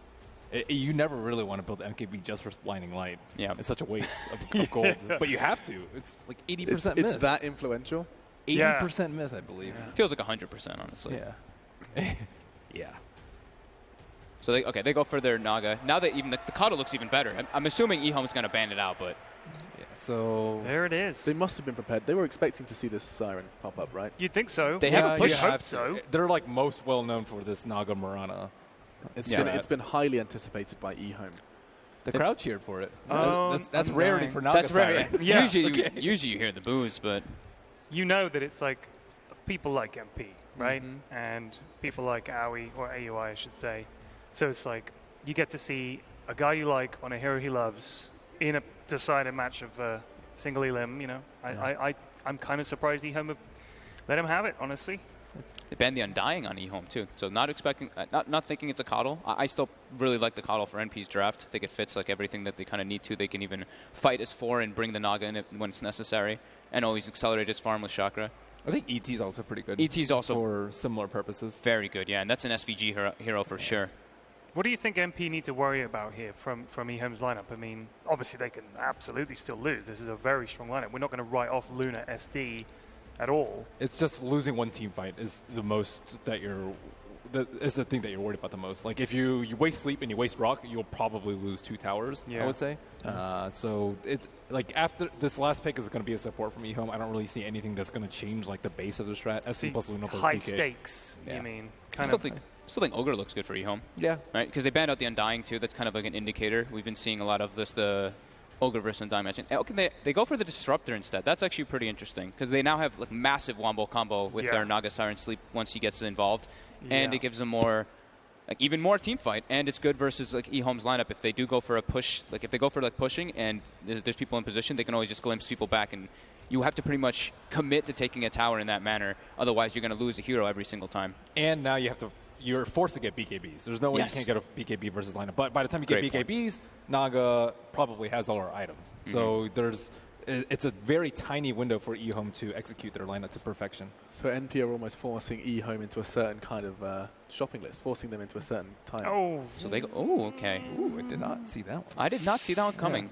I think this is the most even of the 3 drafts that we've seen. I completely agree, yeah. It's like they can both scale very late into the game, but of course, it's a Naga Siren on NP, so we'll see how it plays out. We'll see how they want to deal with it. Man, I think this is going to be a fantastic one. We had one-sided game for NP, one-sided game for EHOME, and now the desk is telling us we've got the most balanced draft we've seen, and it is elimination time. By the end of this game of Dota, one of NP and EHOME will be going home, the other will be doubling their money and continuing to the quarterfinals. One last time to cast this one, it will be Gods and Toby 1. It's going to be big, it's going to be loud, and I'm sure Boston's going to love it. We balance the draft, we balance the series as far as score goes in Game 3 of NP up against the wonderful EHOME. Very solid draft for both sides. Doesn't really feel like there's any real big weaknesses in either side. It feels fitting that we end Game 3 with the Naga Siren pick of all things when it's NP. And of course, our completely non-biased crowd that boos the SD and Luna, but praises the Naga Siren. How the times have changed. Yes. Well, let's bring back the old glory days of TI3. We'll see the early rotations towards top, both offlaner and support looking to get down the wards, but not going to be allowed by Rose as he scouts that one out. Always this kind of battle. This time around, though, Old 11 isn't as strong on the Darks here, so he may have to yield to Rose. Yeah, and he's saving up most of his money, so if he wants to, he can buy the Iron Talon to just go for that fast jungling if he feels he's not going to get any experience out of the lane. Rose, of course, playing the Warlock. We've seen that time and time again. And I hope everyone's ready for the team fight that will be NP in this series. We look to see how MP will function as a full crew. Sometimes the SKs in the Boston Major so far have been very underwhelming with the amount of damage they do. But when you have a Naga song set up, when you can just throw down the Disrupt the Storm and Wall, then you bring in your Epi, then you bring in your Rock and your Fatal Bonds, plus the double Starfall, all of this combined together, it's so difficult for EHOME to bail out of. I was actually liking your idea for the 5th pick instead of having something like the Enchantress, something to counter that team fight like the Kunkka, but EHOME go for more of this early game rotation pressure. Yeah, we're talking a bit about it. I think the Kunkka for the team fight, if they want to match MP, would be nice, but the really nice thing the Enchantress gives them is an ability to deal with the split push of the Naga. You can just steal those Naga illusions using the enchant, and typically they're split up, so it's just one illusion pushing a wave. I definitely expect Garda to max this skill since it gets down to just 12-second cooldown at level 4, so he's going to help deal with that Naga Siren problem later on in this game, and we'll see what he can do earlier on, because that's where the hero also first needs to come online, which is putting pressure on the lane, particularly the safe lane where SVG is once again going to be dual laning down bottom. They really love giving MSS these good early starts. Well, SVG, if you can make the space for it, it'll be fantastic, but you do have to give a lot of respect to the combination which has been taking Boston by storm, which is the SD as well as Luna. So Lanham needs to keep his distance, and he's just going to start off with this just cheap and easy harassment onto MSS on the bottom lane. Speaking of harassment, the double Thunderstrike coming out already. Sylar down to below half HP, but SVG, he's got clarity to try and get another couple Thunderstrikes off, and that's something LANM will not be able to cancel currently. He really wants to get in and stop this one, but doesn't seem to be possible. Middle lane, for some reason, MB... Oh, he leaves! He goes with the courier! The damage is enough! Now. The courier will drop. It was just bringing a salve to while Chicken Envy made it look like he was just having a stroll down mid-lane, looking to farm up some creeps, and all of a sudden, he's killing couriers. That's the bottom lane. Now they look for another opening. Garda, too early! He let the Centaur Stomp go too early. I think he was hoping that MSS would just instantly Burrow Strike north, and then he'd catch him with the Centaur Stomp, but he next leveled the no level. Yeah, that was not the outcome they were hoping for with the Enchantress's first rotation, and every kind of move is time wasted. They have got an Alpha Wolf, so a lot of damage potential between this as well as the Swiftness Aura of the Hellbear Smasher. Not a lane NP can really stick around too much in, but they can contest for the rune. I don't know, MSS is already bailing out. And they've got boots on both these heroes in the off lane for NP, so it does make them that little bit harder to gank. But man, what a play from NP. That's a big gold boost for his entire team, getting a Curry that early on, and stops the DK from getting his bottle. It's so hard to play the mid lane without a bottle. Y-ball. Did he miss an arrow? Yeah. Okay. Yeah, that would be an understatement. You get the good with the great, with the not so great when it comes to Envy. So for a moment, I actually thought he was trying to farm up one of the camps, but that was definitely not the case. Old 11's having a lot of fun of time up in this top lane. Well, there's a lot of pressure being applied from EHOME on the bottom. It's the fact that you're getting higher levels up in the Iron Shell. Rose having to spend his Shadow Word to always attack. Okay, bottom lane, SVG. He's the one that will put down the wall. The Burrow Strike just goes on the Hellbear, keeps him away, and now the TP begins. They have enough damage to clap and the Lucid Beam. The TP was going to be cancelled anyway, and EHOME spilled first blood on the bot lane. And now the rotation pays off this time around. Couldn't get away from that one, and EHOME doing everything to secure this bottom lane. It really feels like they've changed things up and made the priority this game to have a strong laning stage. The Darkseer in a 1v2 matchup, that's an ideal setting for him. The 3v2 at bottom lane, they're applying pressure, using the Enchantress early. And the mid lane is a good matchup for DK. It's a favorable matchup. Losing the Courier, though, makes this a bit more even. And as a result, this lane hasn't gone as well as they would have hoped for. But all in all, laning stage has been very good for EHOME. Yeah. Now the bottle is coming out. Well, okay, no, it's going back. Yeah, there we go. Enchantress wanted her boots and smoke, perhaps looking for a rotation. Could go for the mid lane if she finds the right creeps. MSS is coming over to try and contest this little bit of a pull that's happening from EHOME. Lanham, still wondering if he wants to initiate properly into this. Doesn't have enough support to help him out. Like everything else is looking towards runes. Envy, you know he wants to try the... Okay, he's going to leap in. He kept the distance like he looked for an arrow, but he leaps in to grab the illusion rune. And then straight back to the mid lane. Envy's just feeling it right now. He's making all these swag plays, and we'll see if he can keep it up. I mean, he's not winning his lane straight up. It's even on CS here, so by no means has it given him the complete advantage over the DK, who hasn't died, of course. A lot of control into the creeps of Garda. Having both the Mud Golems as well as the Dark Troll Summoner. There's a lot of stuns, a lot of quick damage that comes out from the Mud Golems. It's really... Like, you don't expect it anywhere near as hard as it comes. Yeah, and that's where NP, I think, respecting the aggressive potential of this EHOME defensive laner, actually going to smoke up both Sanking and Disruptor and look to channel in on this mid lane, give Envy a bigger edge here if possible. This is when the rune steal actually pays dividends, because Old Chicken sitting at half of his life would be full if he had it before. Going to rely maybe a little bit on raindrops to help him. And Naga Illusion makes Old Chicken a little bit timid. Moves back into now the tower. Gets the breathe fire off. The Burrow Strike is there. Support is in the neighborhood from Garda. Old Chicken needs to survive, but just cannot do it. Disruption, and Sylar rotates in. Looking to bring him the extra assistance. So MSS runs north. He's going to go down. They chase him down with Luna and SVG. Over into the Radiant jungle. The beam isn't enough. He can't get close enough. He needs a little bit more help. SVG starts to TP. There was nothing that would stop him. Sylar was too far away to lend the Lucid beam, so it ends up being an off lane for a mid lane trade-off for the kills. But a heavy rotation from both sides. Yeah, that's ultimately worth it for NP, since they're the ones who just have the free farming Nagasar in the safe lane. AUI seeing up at 40 CS with the Arcane Boots. He's got the mana to sustain the constant mirror image Riptide spam to farm both the jungle and the lane. Look to the SK.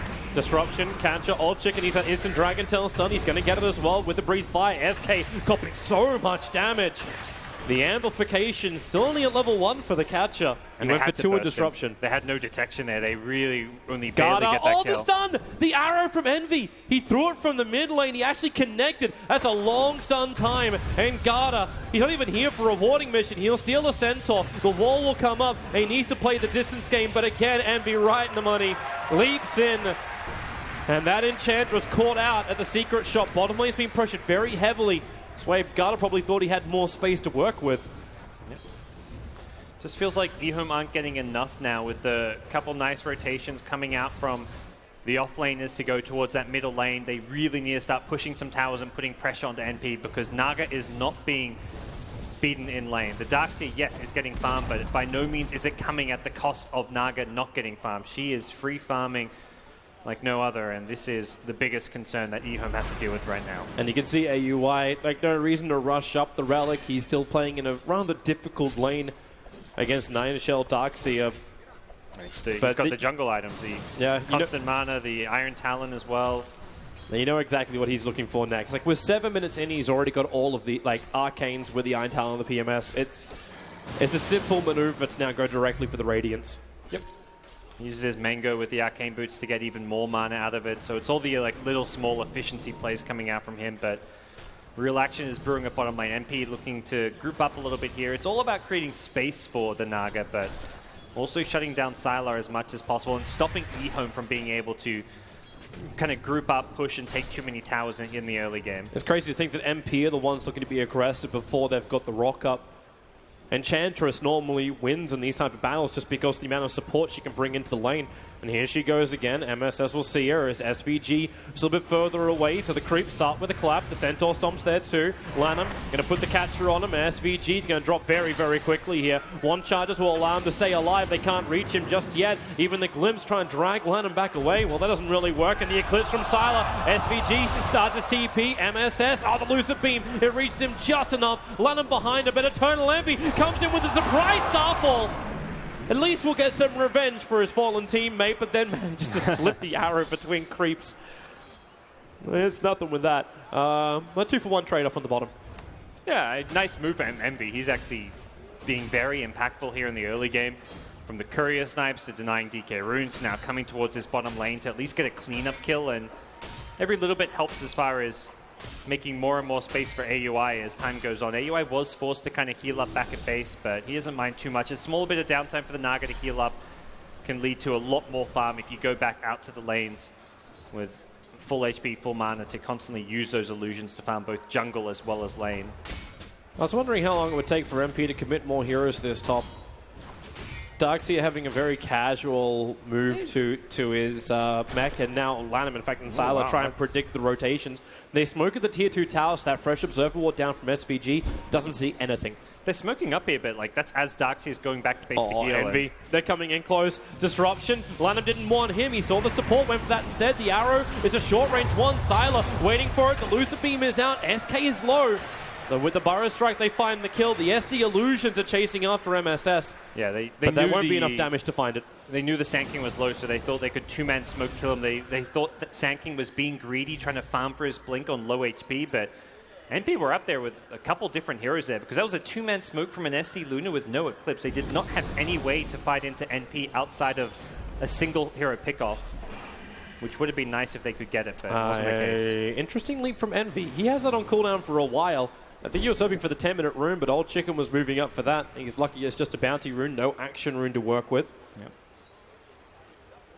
This Naga Illusion's being very pesky. Just chipping away at old Lanham and delaying any kind of a mid-play here. It's still just going to feel very odd. Like, hey, Naga's getting really big, but then you've got SD, then you've got Enchantress to actually work for EHOME. So it's like, well, now you've technically got... Yeah, AUI becomes a trader unwillingly. Yep.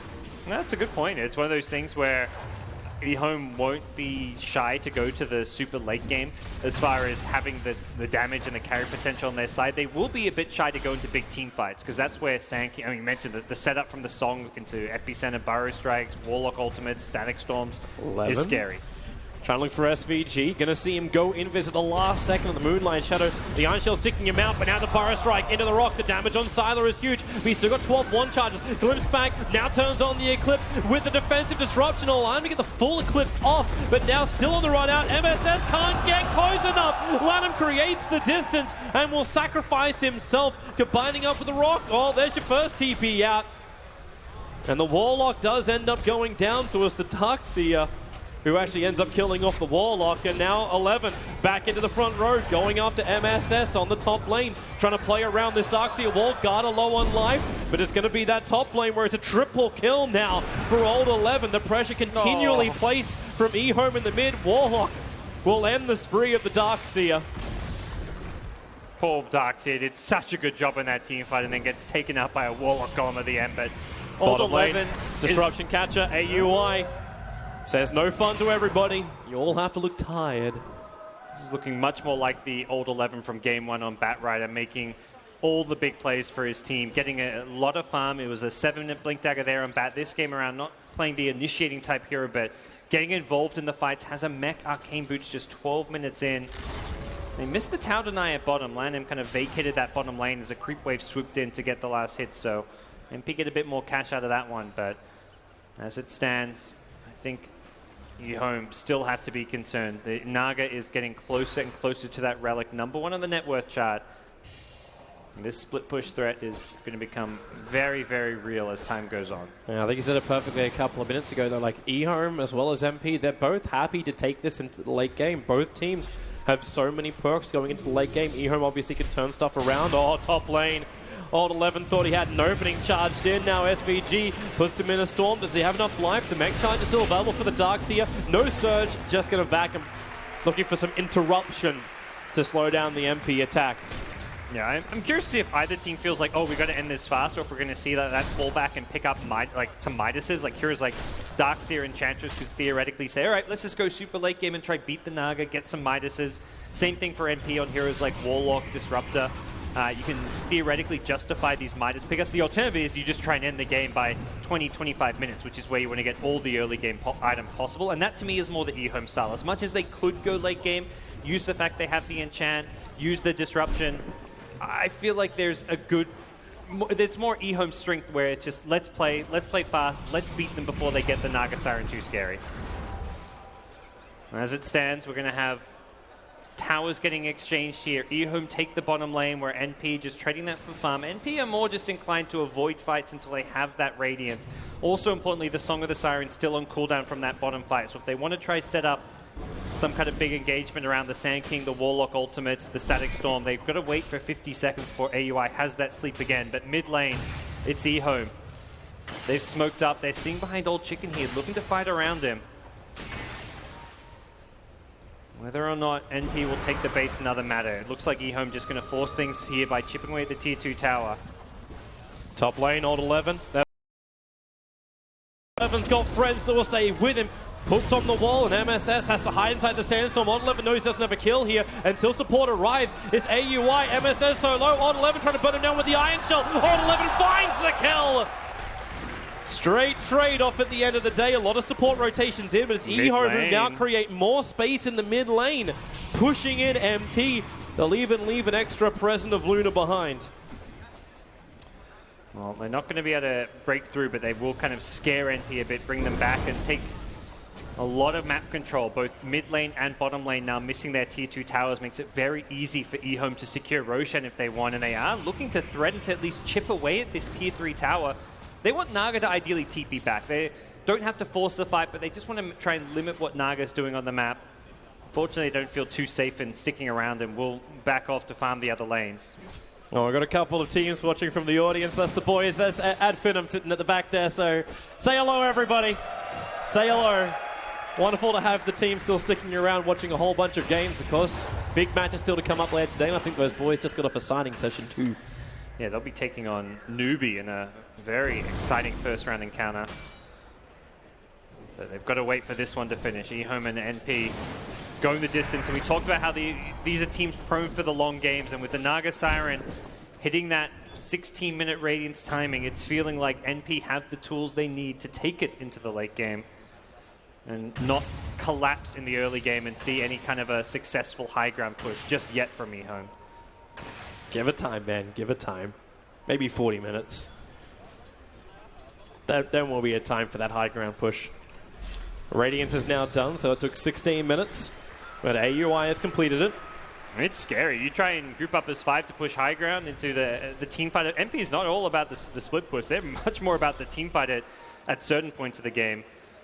The Blink Dagger on the Sand King, the Warlock, Fatal Bonds plus Rock combo. Well, Old Chicken's found his target. With an extra little bit of speed, they catch up to AUI. Song of the Siren. This is going to allow MP to set up. Rose has the ulti. He wants to throw it. Here comes the arrow. It hits the DK. Rock committed, plus the storm, plus the epicenter.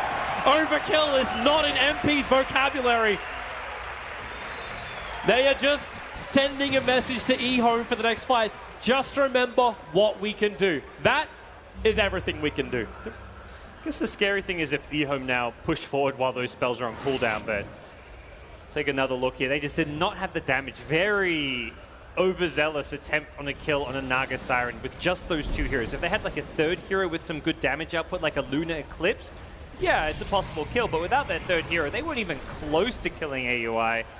And they get punished, but again, this is the cooldown period now where NP have to be very careful. 70 seconds without the Moonlight Shadow or Epicenter. 70 seconds without the Song. They are missing these ultimates, and if EHOME can get these lanes pushed out fast, they could theoretically threaten to go for an objective like Roshan.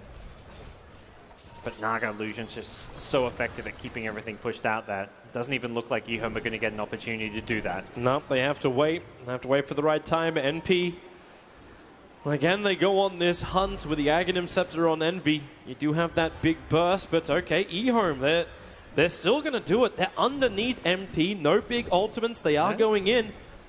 Get there just in time. I mean, the 80 seconds on the wall one is the big wait for one. it. Here it comes. Arrow flies, hits Sylar. Full 5 seconds. They waited out. The Naga Illusions hovering around. And now SD says, well, thank you very much. I'll take one of those to myself as a souvenir home. MSS considering the Burrow Strike fall, but they all get fatally bonded. They have to bail out. Envy! In for the jump! Triple kill! He's done the work! Even the arrow to Old Chicken. It was all set up by the fatal bonds. And EHOME, together they are tethered with a glimpse back into him. They go again. SK will find the kill. EHOME get team wipe. And that is the epitome of a disaster. Whew. Okay. Holy shit, that was something. Respect the combo. Respect the combo. I wore my little Miranda pin today. I'm feeling like I've done my part, giving my energy to Envy. That was such a good time for him to come in. See that again. Slow it up. Fatal bonds. One hit. And look at the damage. You spread it out. There's a reason why Warlock Fatal Bonds is so... MSN's like, yeah, that's a fuck. We'll take that's another day at the office. Let me just find my Dota 2 tie. Oh, God, he wasn't even impressed by that one. Just envy things. We expect that from him. Oh, NP now looking to punish even more. Garda going to get glimpsed back on the bottom. SVG with the help of Envy again, jumping for the double Starfall. Enchantress with the stick charges, trying to actually stay alive long enough with 3 points up and Untouchable. Might be able to do it. The back is there. Now Envy in too deep. There's that hit coming from the impetus of Garda. 11 not sure if he really wants to stick around for anything more of this, and yeah, he doesn't. AUI was the song of the siren up with that Warlock. The rock can drop. The arrow will connect again. They go for the combo, and the Starfall through their work. NP racking up more kills on the board. They'll take the tier 2 tower. Remember the old enemy, all of EHOME wasn't there. Old Chicken pushing out the mid, Silas pushing out the top. They're going to try and force MP to come home. I mean, NP may be the ones who want to keep on pushing. They don't hit buildings all too well, and they're also in no rush. They have won 2 big fights in a row. They have an incredible gold lead at this point. They do not have to end this game anytime soon. If anything, they're looking at Naga Siren as a hero that's not really breaking high ground until you get 3 or 4 big items, and yeah, they fall back. They're playing the long game. They get the Midas I talked about. Disruptor now, SVG, picks up a Midas, and things are looking very good for the Canadian squad. And there they are with all these Midases. If that Aghanim Scepter even remotely gets close for SVG, this game for EHOME may just be over. They went for the stable draft. They went for a really solid thing. Now they'll have to show a lot of patience. Play defensive. Don't lose out too much. Turn the Naga's power against herself. Don't get caught out by this combination that NP loves to throw. It's really their only option. It's kind of funny how EHOME are going to be the ones playing more the avoid fights and split push, yet the Naga is on the other team. It's going to be Darkseer trying to push out lanes, Luna same thing, avoiding those 5v5 fights. They just cannot go into that sleep. I mean, every single hero combos with the Naga setup. You've got arrows from Mirana as well as the AoE damage. You've got the Sand King Burrow Strike Epicenter, the Warlock ultimate with Fatal Bond, Disruptor Static Storm. 5 heroes that can create these beautiful team fights for NP. And all they need is like 2 or 3 ultimates to land. The 4th or the 5th is just like icing on the cake at this point. And look at how now they try and approach the initiation. The Iron Shell Old Chicken looking for somebody in the neighborhood. But thanks to that Dire Observer, they knew it was there. The Radiant Sentry was down when the DK walked over the Dire Obs. He wasn't visible, but he was able to see the supports. And that's what makes it work. So Old Chicken, Shadowblade wants to do something. It's Rose. Yeah, this is dangerous. The smoke from NP, though, is going to run right into him. Old Chicken, invis, run. There's no detection. It's just sentries on the Warlock, which isn't really the ideal hero to have in the front. So if your smoke pops, you're not going to have those sentries right away. I think EHOME's leaving. Yeah, MP can kind of force this bot lane if they want. They have so many options available to them. They can sit back, farm the map. They can try and force a high ground push because that's going to lead to a 5v5 team fight, which plays into the strength of their draft. So very difficult for EHOME right now, who just can't really move out on the map too effectively. Old Chicken, as well as Garda, are the ones tasked with defending the bottom lane, even though they know they could be initiated on any time, just like this. The Fetterbot's going to get to the creep wave. Old Chicken goes inside Invis. They drop down the rock. Where's that vision? The arrow! Envy connects. He found Garda on the back lines. The double Starfall will do the work. EHOME down 2. Buyback is available on the Enchantress, but not the big man, not the DK. Silas pressure on this top lane. MP are happy with this. They'll trade a tier 2 for a tier 3. And now they force off, sliding the SD into the kill. Style points from MSS. That is some sick play from him. And you have to, do you sack the racks? Is that actually what you Absolutely. have to do now? Oh no, the Darkseid is too close! They jump in again! Time and time again, EHOME are getting caught with their pants down. They still have all their ultimates outside of the Warlock, but that's fine. You can easily fight without the Warlock ulti if you've got your 4 others. And that is an easy Rax claim for NP, just finding all these pickups, chain feeds coming out from EHOME, and Envy saw Sylar. He saw him up inside the jungle. Might be trying to find it if he can just get that nice little fishing arrow. The vision, there is no observer wards on the river, so yeah, Envy will bail out, and so will the bottom lane after MP took the entire Rax. This really sets them up for success. I mean, EHOME they're so far behind on farm at this point. Only the Luna has farm and level. She's about to complete a BKB, but that's not an item that's going to win you the game. It may help you do well in one team fight. Sensor, they found the opening. DK, again, no buyback. Old Chicken walked out. They're going to glimpse it. Garda, his snare is there. The TP out, 0. Yep, he's got the time, but he's fatally bonded up. The heal back at Fountain is enough, and the sprites have finally returned to Garda. Yeah, it's brutal. The toughest thing right now is like some of the levels on EHOME. DK's level 11. Meanwhile, Warlock level 13. The supports on MP with these Midas pickups have more farm, more levels, and are having a bigger impact than core heroes on EHOME. Outside of the Luna, EHOME heroes are all behind where they're meant to be. They're missing their benchmarks. I think Sylar's actually legitimately totally dead. Yep. Stormed up.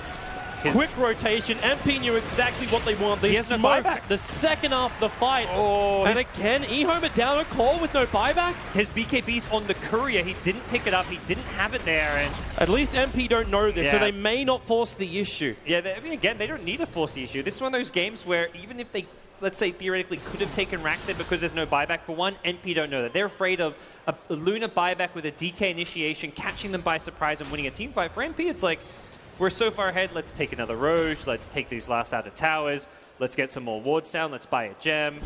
There's so many other lower risk plays that MP can make, which also ensure they win this game, that there's no need for them to rush into taking a second lane of Rax. One Rax advantage at 25 minutes is a huge, huge win when you have a Naga Siren. You're not meant to be upper lane of Rax this early on. Arrow flies, 5 seconds on Old Chicken. MP wants to capitalize. Defensive disruptions there, however, from Old Lanham. Making this initiation difficult. Luna's back up with her BKB. But NP have every ability that they want up. Every single ultimate in 9 seconds. That's the Disruptor Storm. That's the only thing they are waiting on. And once they get the Ags on Disruptor, which is very close, that's where you have the sleep into Static Storm, preventing a Luna BKB. That BKB 4,000 gold investment will be rendered useless. Top lane, Burrow strikes there, Sylar the arrow. As it's still a 10-second BKB that has to be committed for this. Almost as good as a kill. Not quite, but very close to it. It's the greatest thing for NP. They're going in bot lane. Want to fight. They want to slip in because without that BKB from the Luna, she can't withstand the NP engagement. They see him with the sentry wards though. They know what's going on. Oh, Observer ward to be placed down. Quick D ward of a D ward of a D ward. And MP, with no vision inside the base, they're being a little bit more cautious about this. And you got to remember, every time they send in one of these Naga illusions, it gets sent back at double the strength. So maybe they just go for what just came up. Roshan has just respawned. Wow, that was the fastest possible Roche respawn. I was looking at the timer like, okay, let's see how long till Roche. And it just instantly respawned. And We'll see how fast they actually scout this one out. They're also going to wait. I mean, for MP, again, there's some really game-changing item pickups coming their way. The Aghanim Scepter on Disruptor being the biggest one. Guardian Greaves already complete on Warlock, so he's got that big item. I mean, Naga is not even that farmed yet. I mean, she's well on top of the net worth, but this is 27 minutes in. You're looking at Naga 6-slotted by 35 to 40 minutes if you just give AUI a bit more time. So they're going to just wait things out. Roche will scout the Roche pit, which will give them the intel they need that Roche has in fact respawned, and their lineup isn't the best physical damage for killing Roche, but when you've got the lanes pushed out as they have, they can sure as hell take Roche, even if it is a little slow. Yeah, they got all the time in the world. Easy regeneration when you've got a Warlock standing behind you. The question is, can EHOME do anything about it? The lanes are pushed out just far enough they can go, but when Sada cops a 5-second arrow from Envy, and Envy continues to starfall down the top lane, maybe not the easiest way to get in. Yeah, Envy just shows on the map that he's not afraid of anyone. The catch on EHOME is limited to the Dragon Knight Shadowblade initiation, which could catch Envy, to be realistic. But he knows that his role right now is to keep these lanes pushed out and make sure that Roche goes down without a hitch. It's about a minute and a half they're going to take to kill Roshan. It's very long time. I mean, Naga is not a hero that kills Roche fast. No. Neither is the Ags Mirana, but hey, you get it. All right, and they're actually making sure SVG gets the last hit, so he gets just enough money when he uses his Midas to actually have the Aghanim Scepter. So he's like, I guess I'll take it. Oh, yeah, he'll pick it up, but SVG's got his Ags. Yeah. Like, this is the critical item right now on the Disruptor. They're going to walk up, Song, Static Storm, Dead Luna. Luna will have buyback at least, so it means she can buy back and still have the BKB. But that's where NP can then reset. They can then wait for the cooldown of Song. It's a level 2 Song, so it's still 90-second cooldown. They're going to amplify it with the Veil of Discord from Envy. That sounds like overkill, but sure, why the hell not? Overkill is MP's middle name. You got to kill it with a very flashy sequence of sword slashes. I mean, there's no other items that's the thing. Like I say, overkill. Like, what items do you really need? Why not just get more damage? You don't need survivability. You've got a BKB already. You've got 1800 HP. NP's doing everything right, and even AUI is rapidly approaching a butterfly. That's where this is the dream, Naga. You were saying like you didn't say the words ticking time bomb, but it felt like that with AUI's farm he was getting on the top lane. And there was nothing which EHOME was really doing about it. Like, the man who was getting farm in return was Old 11 on the Darkseer, who's stuck shy of level 12 with only Greaves really to his name. There's no Blink Dagger. If Old 11 had that, then maybe you would look for some kind of initiation, but there's no AoE stun either to follow up and synergize with the Darkseer. There was no Sven pickup. It's this Luna instead. And she's out of position. She's there holding the bottom lane out while the rest of MP prepare to attack the top.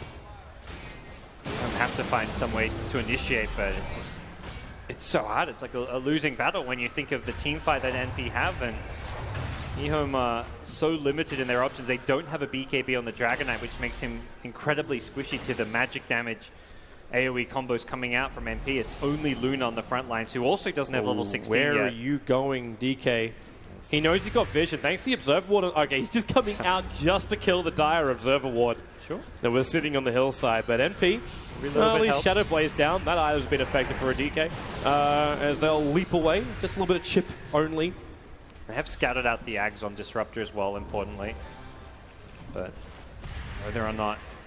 the knowing is not everything here. That's one of those things where you may know what your opponent's about to do, but can you stop it from happening? Because you've got to find some way to defend these buildings. It's going to be that slow, painful Naga Siren death. Even, Mirana just poking away at this building, one right-click at a time, chipping away. And what do you want to do? Initiate on Envy, use Half-Life? Like, he wants that to happen. He has the Aegis. He's got all kinds of backup, too, with the Warlock Rock as well as the Song. And this is when SD actually has to start copying Sylar time and time again just to send them down a bottom lane to keep that push going out, or doing what he's doing now, which is taking the Naga Illusions. Moonlight Shadow. Okay, here they come. They're still having a little bit of trouble. The Naga Illusions are there. Envy is going to have his Aghanims go, and AUI preps up the fight with a Song of the Siren. You've got the Luna as well as the DK standing right on top of each other. The Storm, no, the positioning. The timing was wrong. Epicenter will come down. Now Luna has to fight and fight hard. Eternal Envy losing life too quickly with the Impetus work. Disruptor is down, and EHOME are able to mount a defense. The coordination just a little bit off there from Disruptor. Yeah, didn't hit the arrow. He was expecting the arrow to land on the Luna, I guess, but they slightly mistimed it with the sleep and the arrow. The arrow went through Luna's body, and then the sleep got turned off as the Luna did not get stunned up by the arrow. The Static Storm also was not with a kinetic field, so Luna wasn't trapped at all. And we did manage to get out of it and then pop the BKB. Not the end of the world for MP. It's one of those things where, yeah, they kind of botched that team fight a little bit, but their losses was very minimal. They traded 1-for-1 in terms of supports there. They lost nothing whatsoever. For EHOME, though, they're very happy because the game could have been over if that worked. Like, if you lose both your Luna as well as your DK, even if you do buy back and you're able to defend the top lane, it's these heroes being crippled, can't transition to an item. Because Old Chicken went for the Shadow Blade, he's never reached his BKB. He's never reached another big item that allows him to stand during the fights. And Luna's also now got a little bit more space, so she can go up and get that Mana Star. So we'll have a quick look at it again. You can see the positioning of Luna and DK, but SVG just a little bit too late to the party. The wall doesn't have its effect in time. And then Sylar can stand his ground. It was this kind of awkward position between the Dragon Knight and the Luna where they were far enough apart you couldn't get both in the Static Storm, yet they still kind of tried to catch both in the Static Storm Connect field. They needed to just commit on one of the two, not both. We need subtitles for this. There was also something that happened while we're actually in our replay. The courier from EHOME brought up the Mana Style, and it got picked off. So SVG was able to catch out the EHOME courier as it was going back to the EHOME base that has the Manta on it for 2.5 minutes. Sylar does not have this option. Yeah, it's going to get even tougher. Now the next push is coming. All the ultimates just about back up. Only the Warlock one 30 seconds away, but they're also waiting for the Butterfly. So with the Butterfly, all that agi coming in for the Naga illusions. Yeah, it helps EHOME a little bit, but more than anything, it helps NP because those illusions will sometimes be hitting the buildings, and that's more than enough for NP. Finally, the town gets tonight. EHOME were waiting for maybe an opportunity to have a crack. Old Chicken sitting inside of that Shadow Blade. He's right in range of the Dire Sentry Ward. And they should be very aware of this, considering they were the ones who attacked it to try and de-ward it. MSS trying to play fancy, blinks and four-staffing Old Chicken in close. No one's really close enough to go straight in for initiation. They do see Old 11 sitting. Actually, do they get a glimpse of him? Song of the Siren comes again. Oh, there's three together. Enchantress, Luna, and SD. This time they're the combo. The rock will drop. The epicenter is there. And EHOME are wiped from the face of the earth. But don't worry, they will come back again. Maybe stronger than ever. There's your buybacks, and now actually even glimpsing the DK all the way back to Fountain. They jump in once again. Sylar and Garda down low. Old Chicken to the front lines. He'll stun up. The Eclipse goes to work, but Luna's already down. That's a dieback for her. They'll get another one. This is the game. They've lost the DK. NP will do it. They bring down EHOME 2-1 and advance themselves forward in the Boston Major. It was a tough round one opponent for them, but they bounced back so well from that game one defeat. That was some very pristine team fights outside of that one slightly botched one. NP had the drafts, they had the plays. Everything came together really nicely in this Game 3 decider. It really, really did. NP, they went for it. They went for the team fight. They went for the combo. When it all comes together, it's wonderful. There's only one little bit of a hiccup, but I mean, look at NP, put that 13-0 and 10. He stood out so much that game. He made so many big plays, finding solo kills, sniping the Korean mid. So much respect for his plays coming out on the Mirana. Especially also the Warlock pick, the support that was behind him. That big fight, you're not going to forget it, outside the front of Rochar when the Fatal Bonds connected and the Starfall fell. That was when EHOME started just losing control of everything. It all went downhill from there for EHOME. It'd be pretty hard to put together a better five-man team fight lineup than this. I'm thinking, like, which hero do you even take out and bring in someone who team fights better? This is like the dream team fight lineup. It really is. The dream team, the dream panel. What did you think, boys? 2-1. He's too kind, isn't he? Yes, indeed. I mean, what a climax. We framed it like everyone got their first game and then we were going to have a big crescendo, and we got it. You must be celebrating there, Toby. I love it when a plan comes together. Yeah. It wasn't as close as we maybe thought, but it definitely was as explosive. Some of those fights and plays from Team NP was absolutely fantastic. Hey, I mean, you know the plays are good when the entire green room stands up for a play. when people are just shouting, fatal bonds, and you have to watch the replay. So, you know, it was big. And I'm sure you guys enjoyed that as much as we did watching it. Thank you very much. That is Gods and Toby. And now to talk through it a little more, it's, of course, the panel. I've got myself, Fogged, Merlini, and Pyrian Flax to understand, first of all, what went right for NP, but also what went wrong for EHOME, because we did frame it. In the pre-match, to remind everyone, we did say this is the closest draft we've seen. It did feel like the prior game we saw EHOME kind of lose in the draft. And now we had what felt like a close game, Fogged. What went awfully wrong for EHOME here? Well, they had pretty good laning phase, good laning start. I mean, that sniping, the courier snipe definitely hurts the DK in that phase. So Envy had a great start for that. They did pretty much all they needed to in the lane phase, but then just some pretty crucial mistakes, actually, like trying to go for that pickoff, I think, in the jungle was the big one that stood out for me when the Naga got the Radiance. But also, the Enchantress just emphasizing so hard on shutting down the Sanking. I thought maybe like making moves to just like go to the Naga could help. I know I could understand the idea of like making sure the Sanking doesn't get much, but the core essence of the draft for NP was the Naga Siren. Yeah, I was talking to Ben actually in the green room. We were saying, why aren't they going after Aria? Like, I kind of envisaged the Enchantress pick was about that, going into the enemy jungle, disrupting the Naga Siren. You know she's going to be there.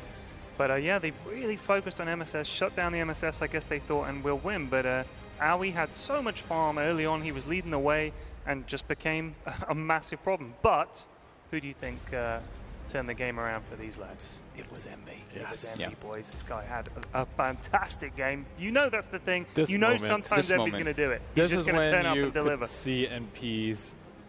They were going to win right after this. They lost 2 big cores at this fight. This was shortly after the Naga Radiance. So normally you have this maybe was the like ridiculousness. Yeah, here you go. This boom, was zap.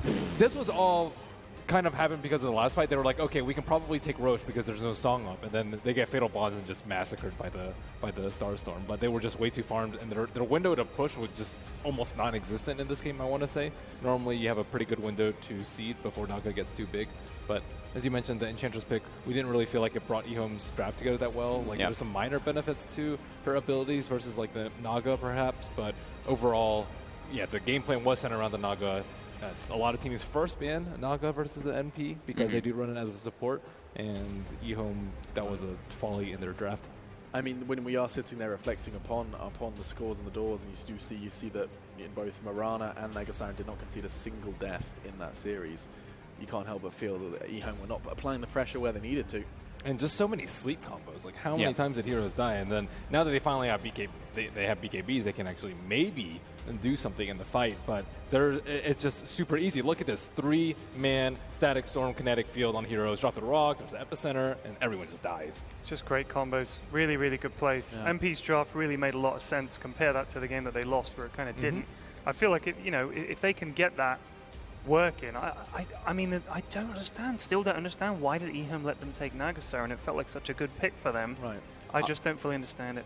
I'm really loving like the Mirana pick into Luna. Not even just talking about the Warlock, but Mirana into Luna, because we've been seeing these Lunas they go for this BKB so late, which of course you want to, because if you get it too early, it can be massively detrimental to you.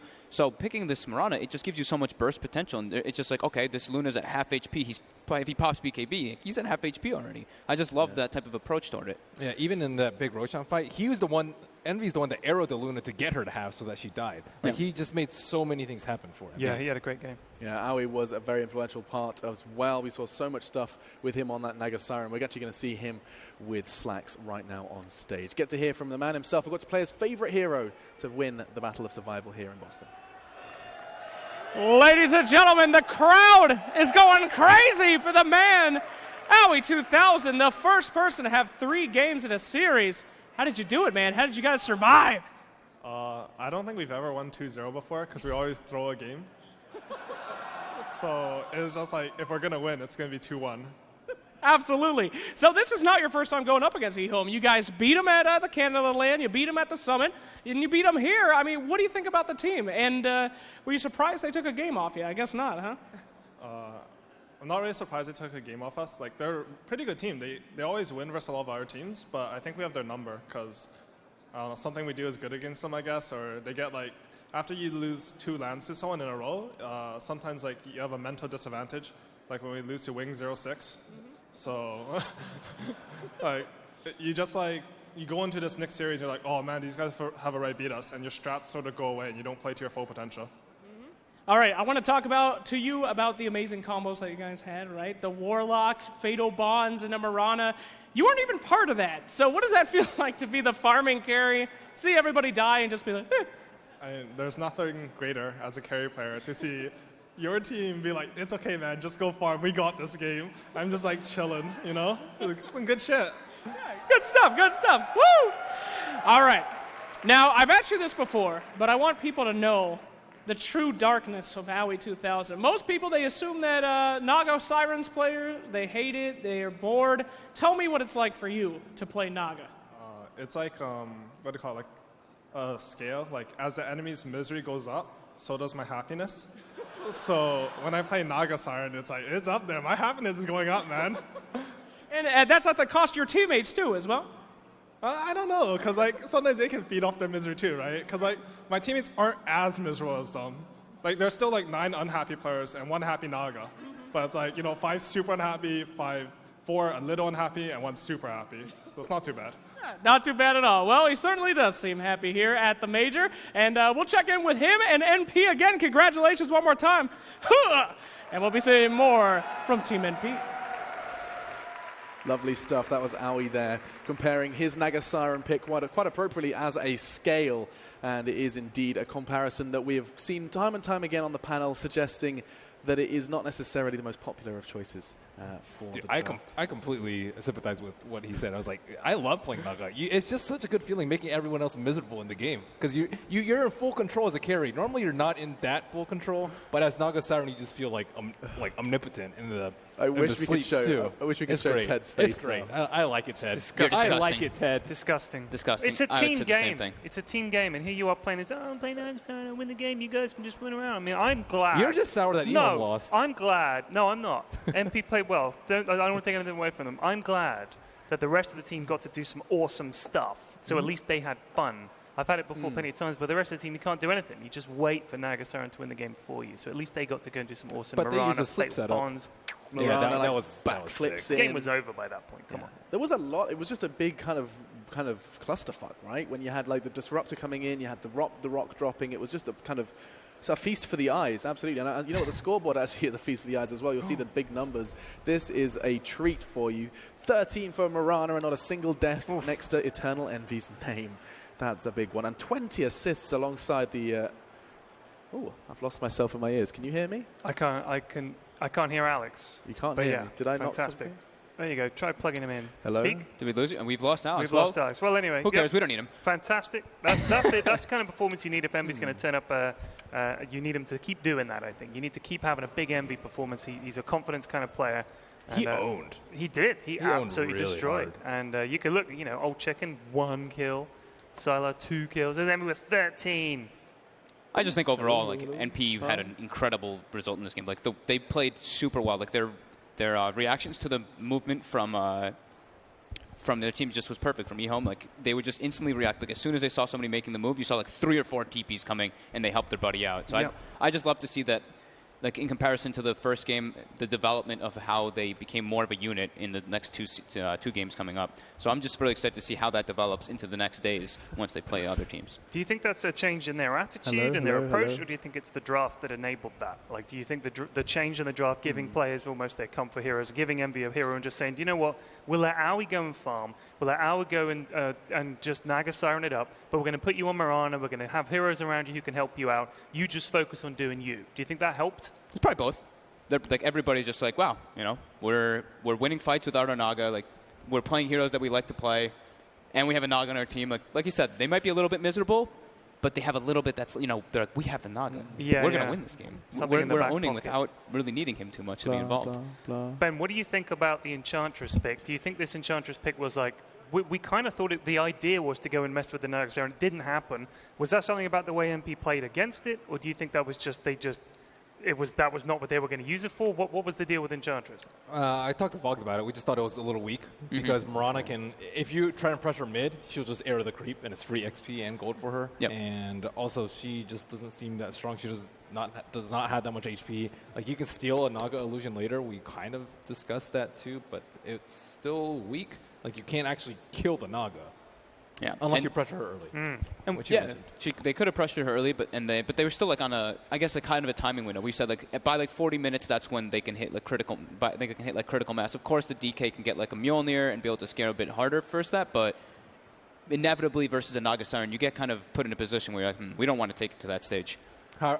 Okay, well, we're going to go and have a little chat with Purge. And Kev, tell us what you thought. I'm sure he's highlighted a primo moment. So let's go Purge's primo moment. Purge. Thank you, Ted. I really appreciated that throw. Well done. That was great. I want to talk about the draft a little bit. Obviously, the big moment was, or the big thing to look at was Naga Siren. Can EHOME actually stop them from getting out of control? I mean, I think they had the right tools for it. I mean, they had so many push heroes, really. I mean, Luna's decent at pushing. Got Shadow Demon, Dragon Knight, Enchantress. Maybe Dart, we'll say Darts or 2, whatever. They got 5 push heroes, right? Group up as a team, try to take towers, try to take Arax before the Radiance gets online, or do so much damage that it doesn't really matter. I mean, they did get their first tier 1 at 6 minutes. There was a couple ganks and things that happened before here, but I think the important thing was that what NP did was they constantly put pressure on the off lane. I mean, we're 8 minutes into this. Disruptor came bottom, they had Warlock bottom, and they had Sand King bottom. They weren't necessarily hoping to get a kill. They had the right tools and the right damage to do it. But even though the fact that they lost 2 heroes in this engagement and Envy cleaned up 1, they kept it semi-comparable, which is important because the important hero that's not in this fight is Naga Siren. And that's kind of what kept happening. I mean, after that lane pushed out, after the last engagement, AUI TP'd to the bot lane to actually take easy farm there. He gave the top lane to Sand King. Very selfless play there that accelerated his supports. And then it eventually just got into some of the fights like these ones where AUI gets caught in the jungle by the other 2 heroes ganking him, and he's able to react to that nicely just by popping the sleep and landing the Static Storm and Arrow combo afterwards. It's like their heroes just comboed so well together.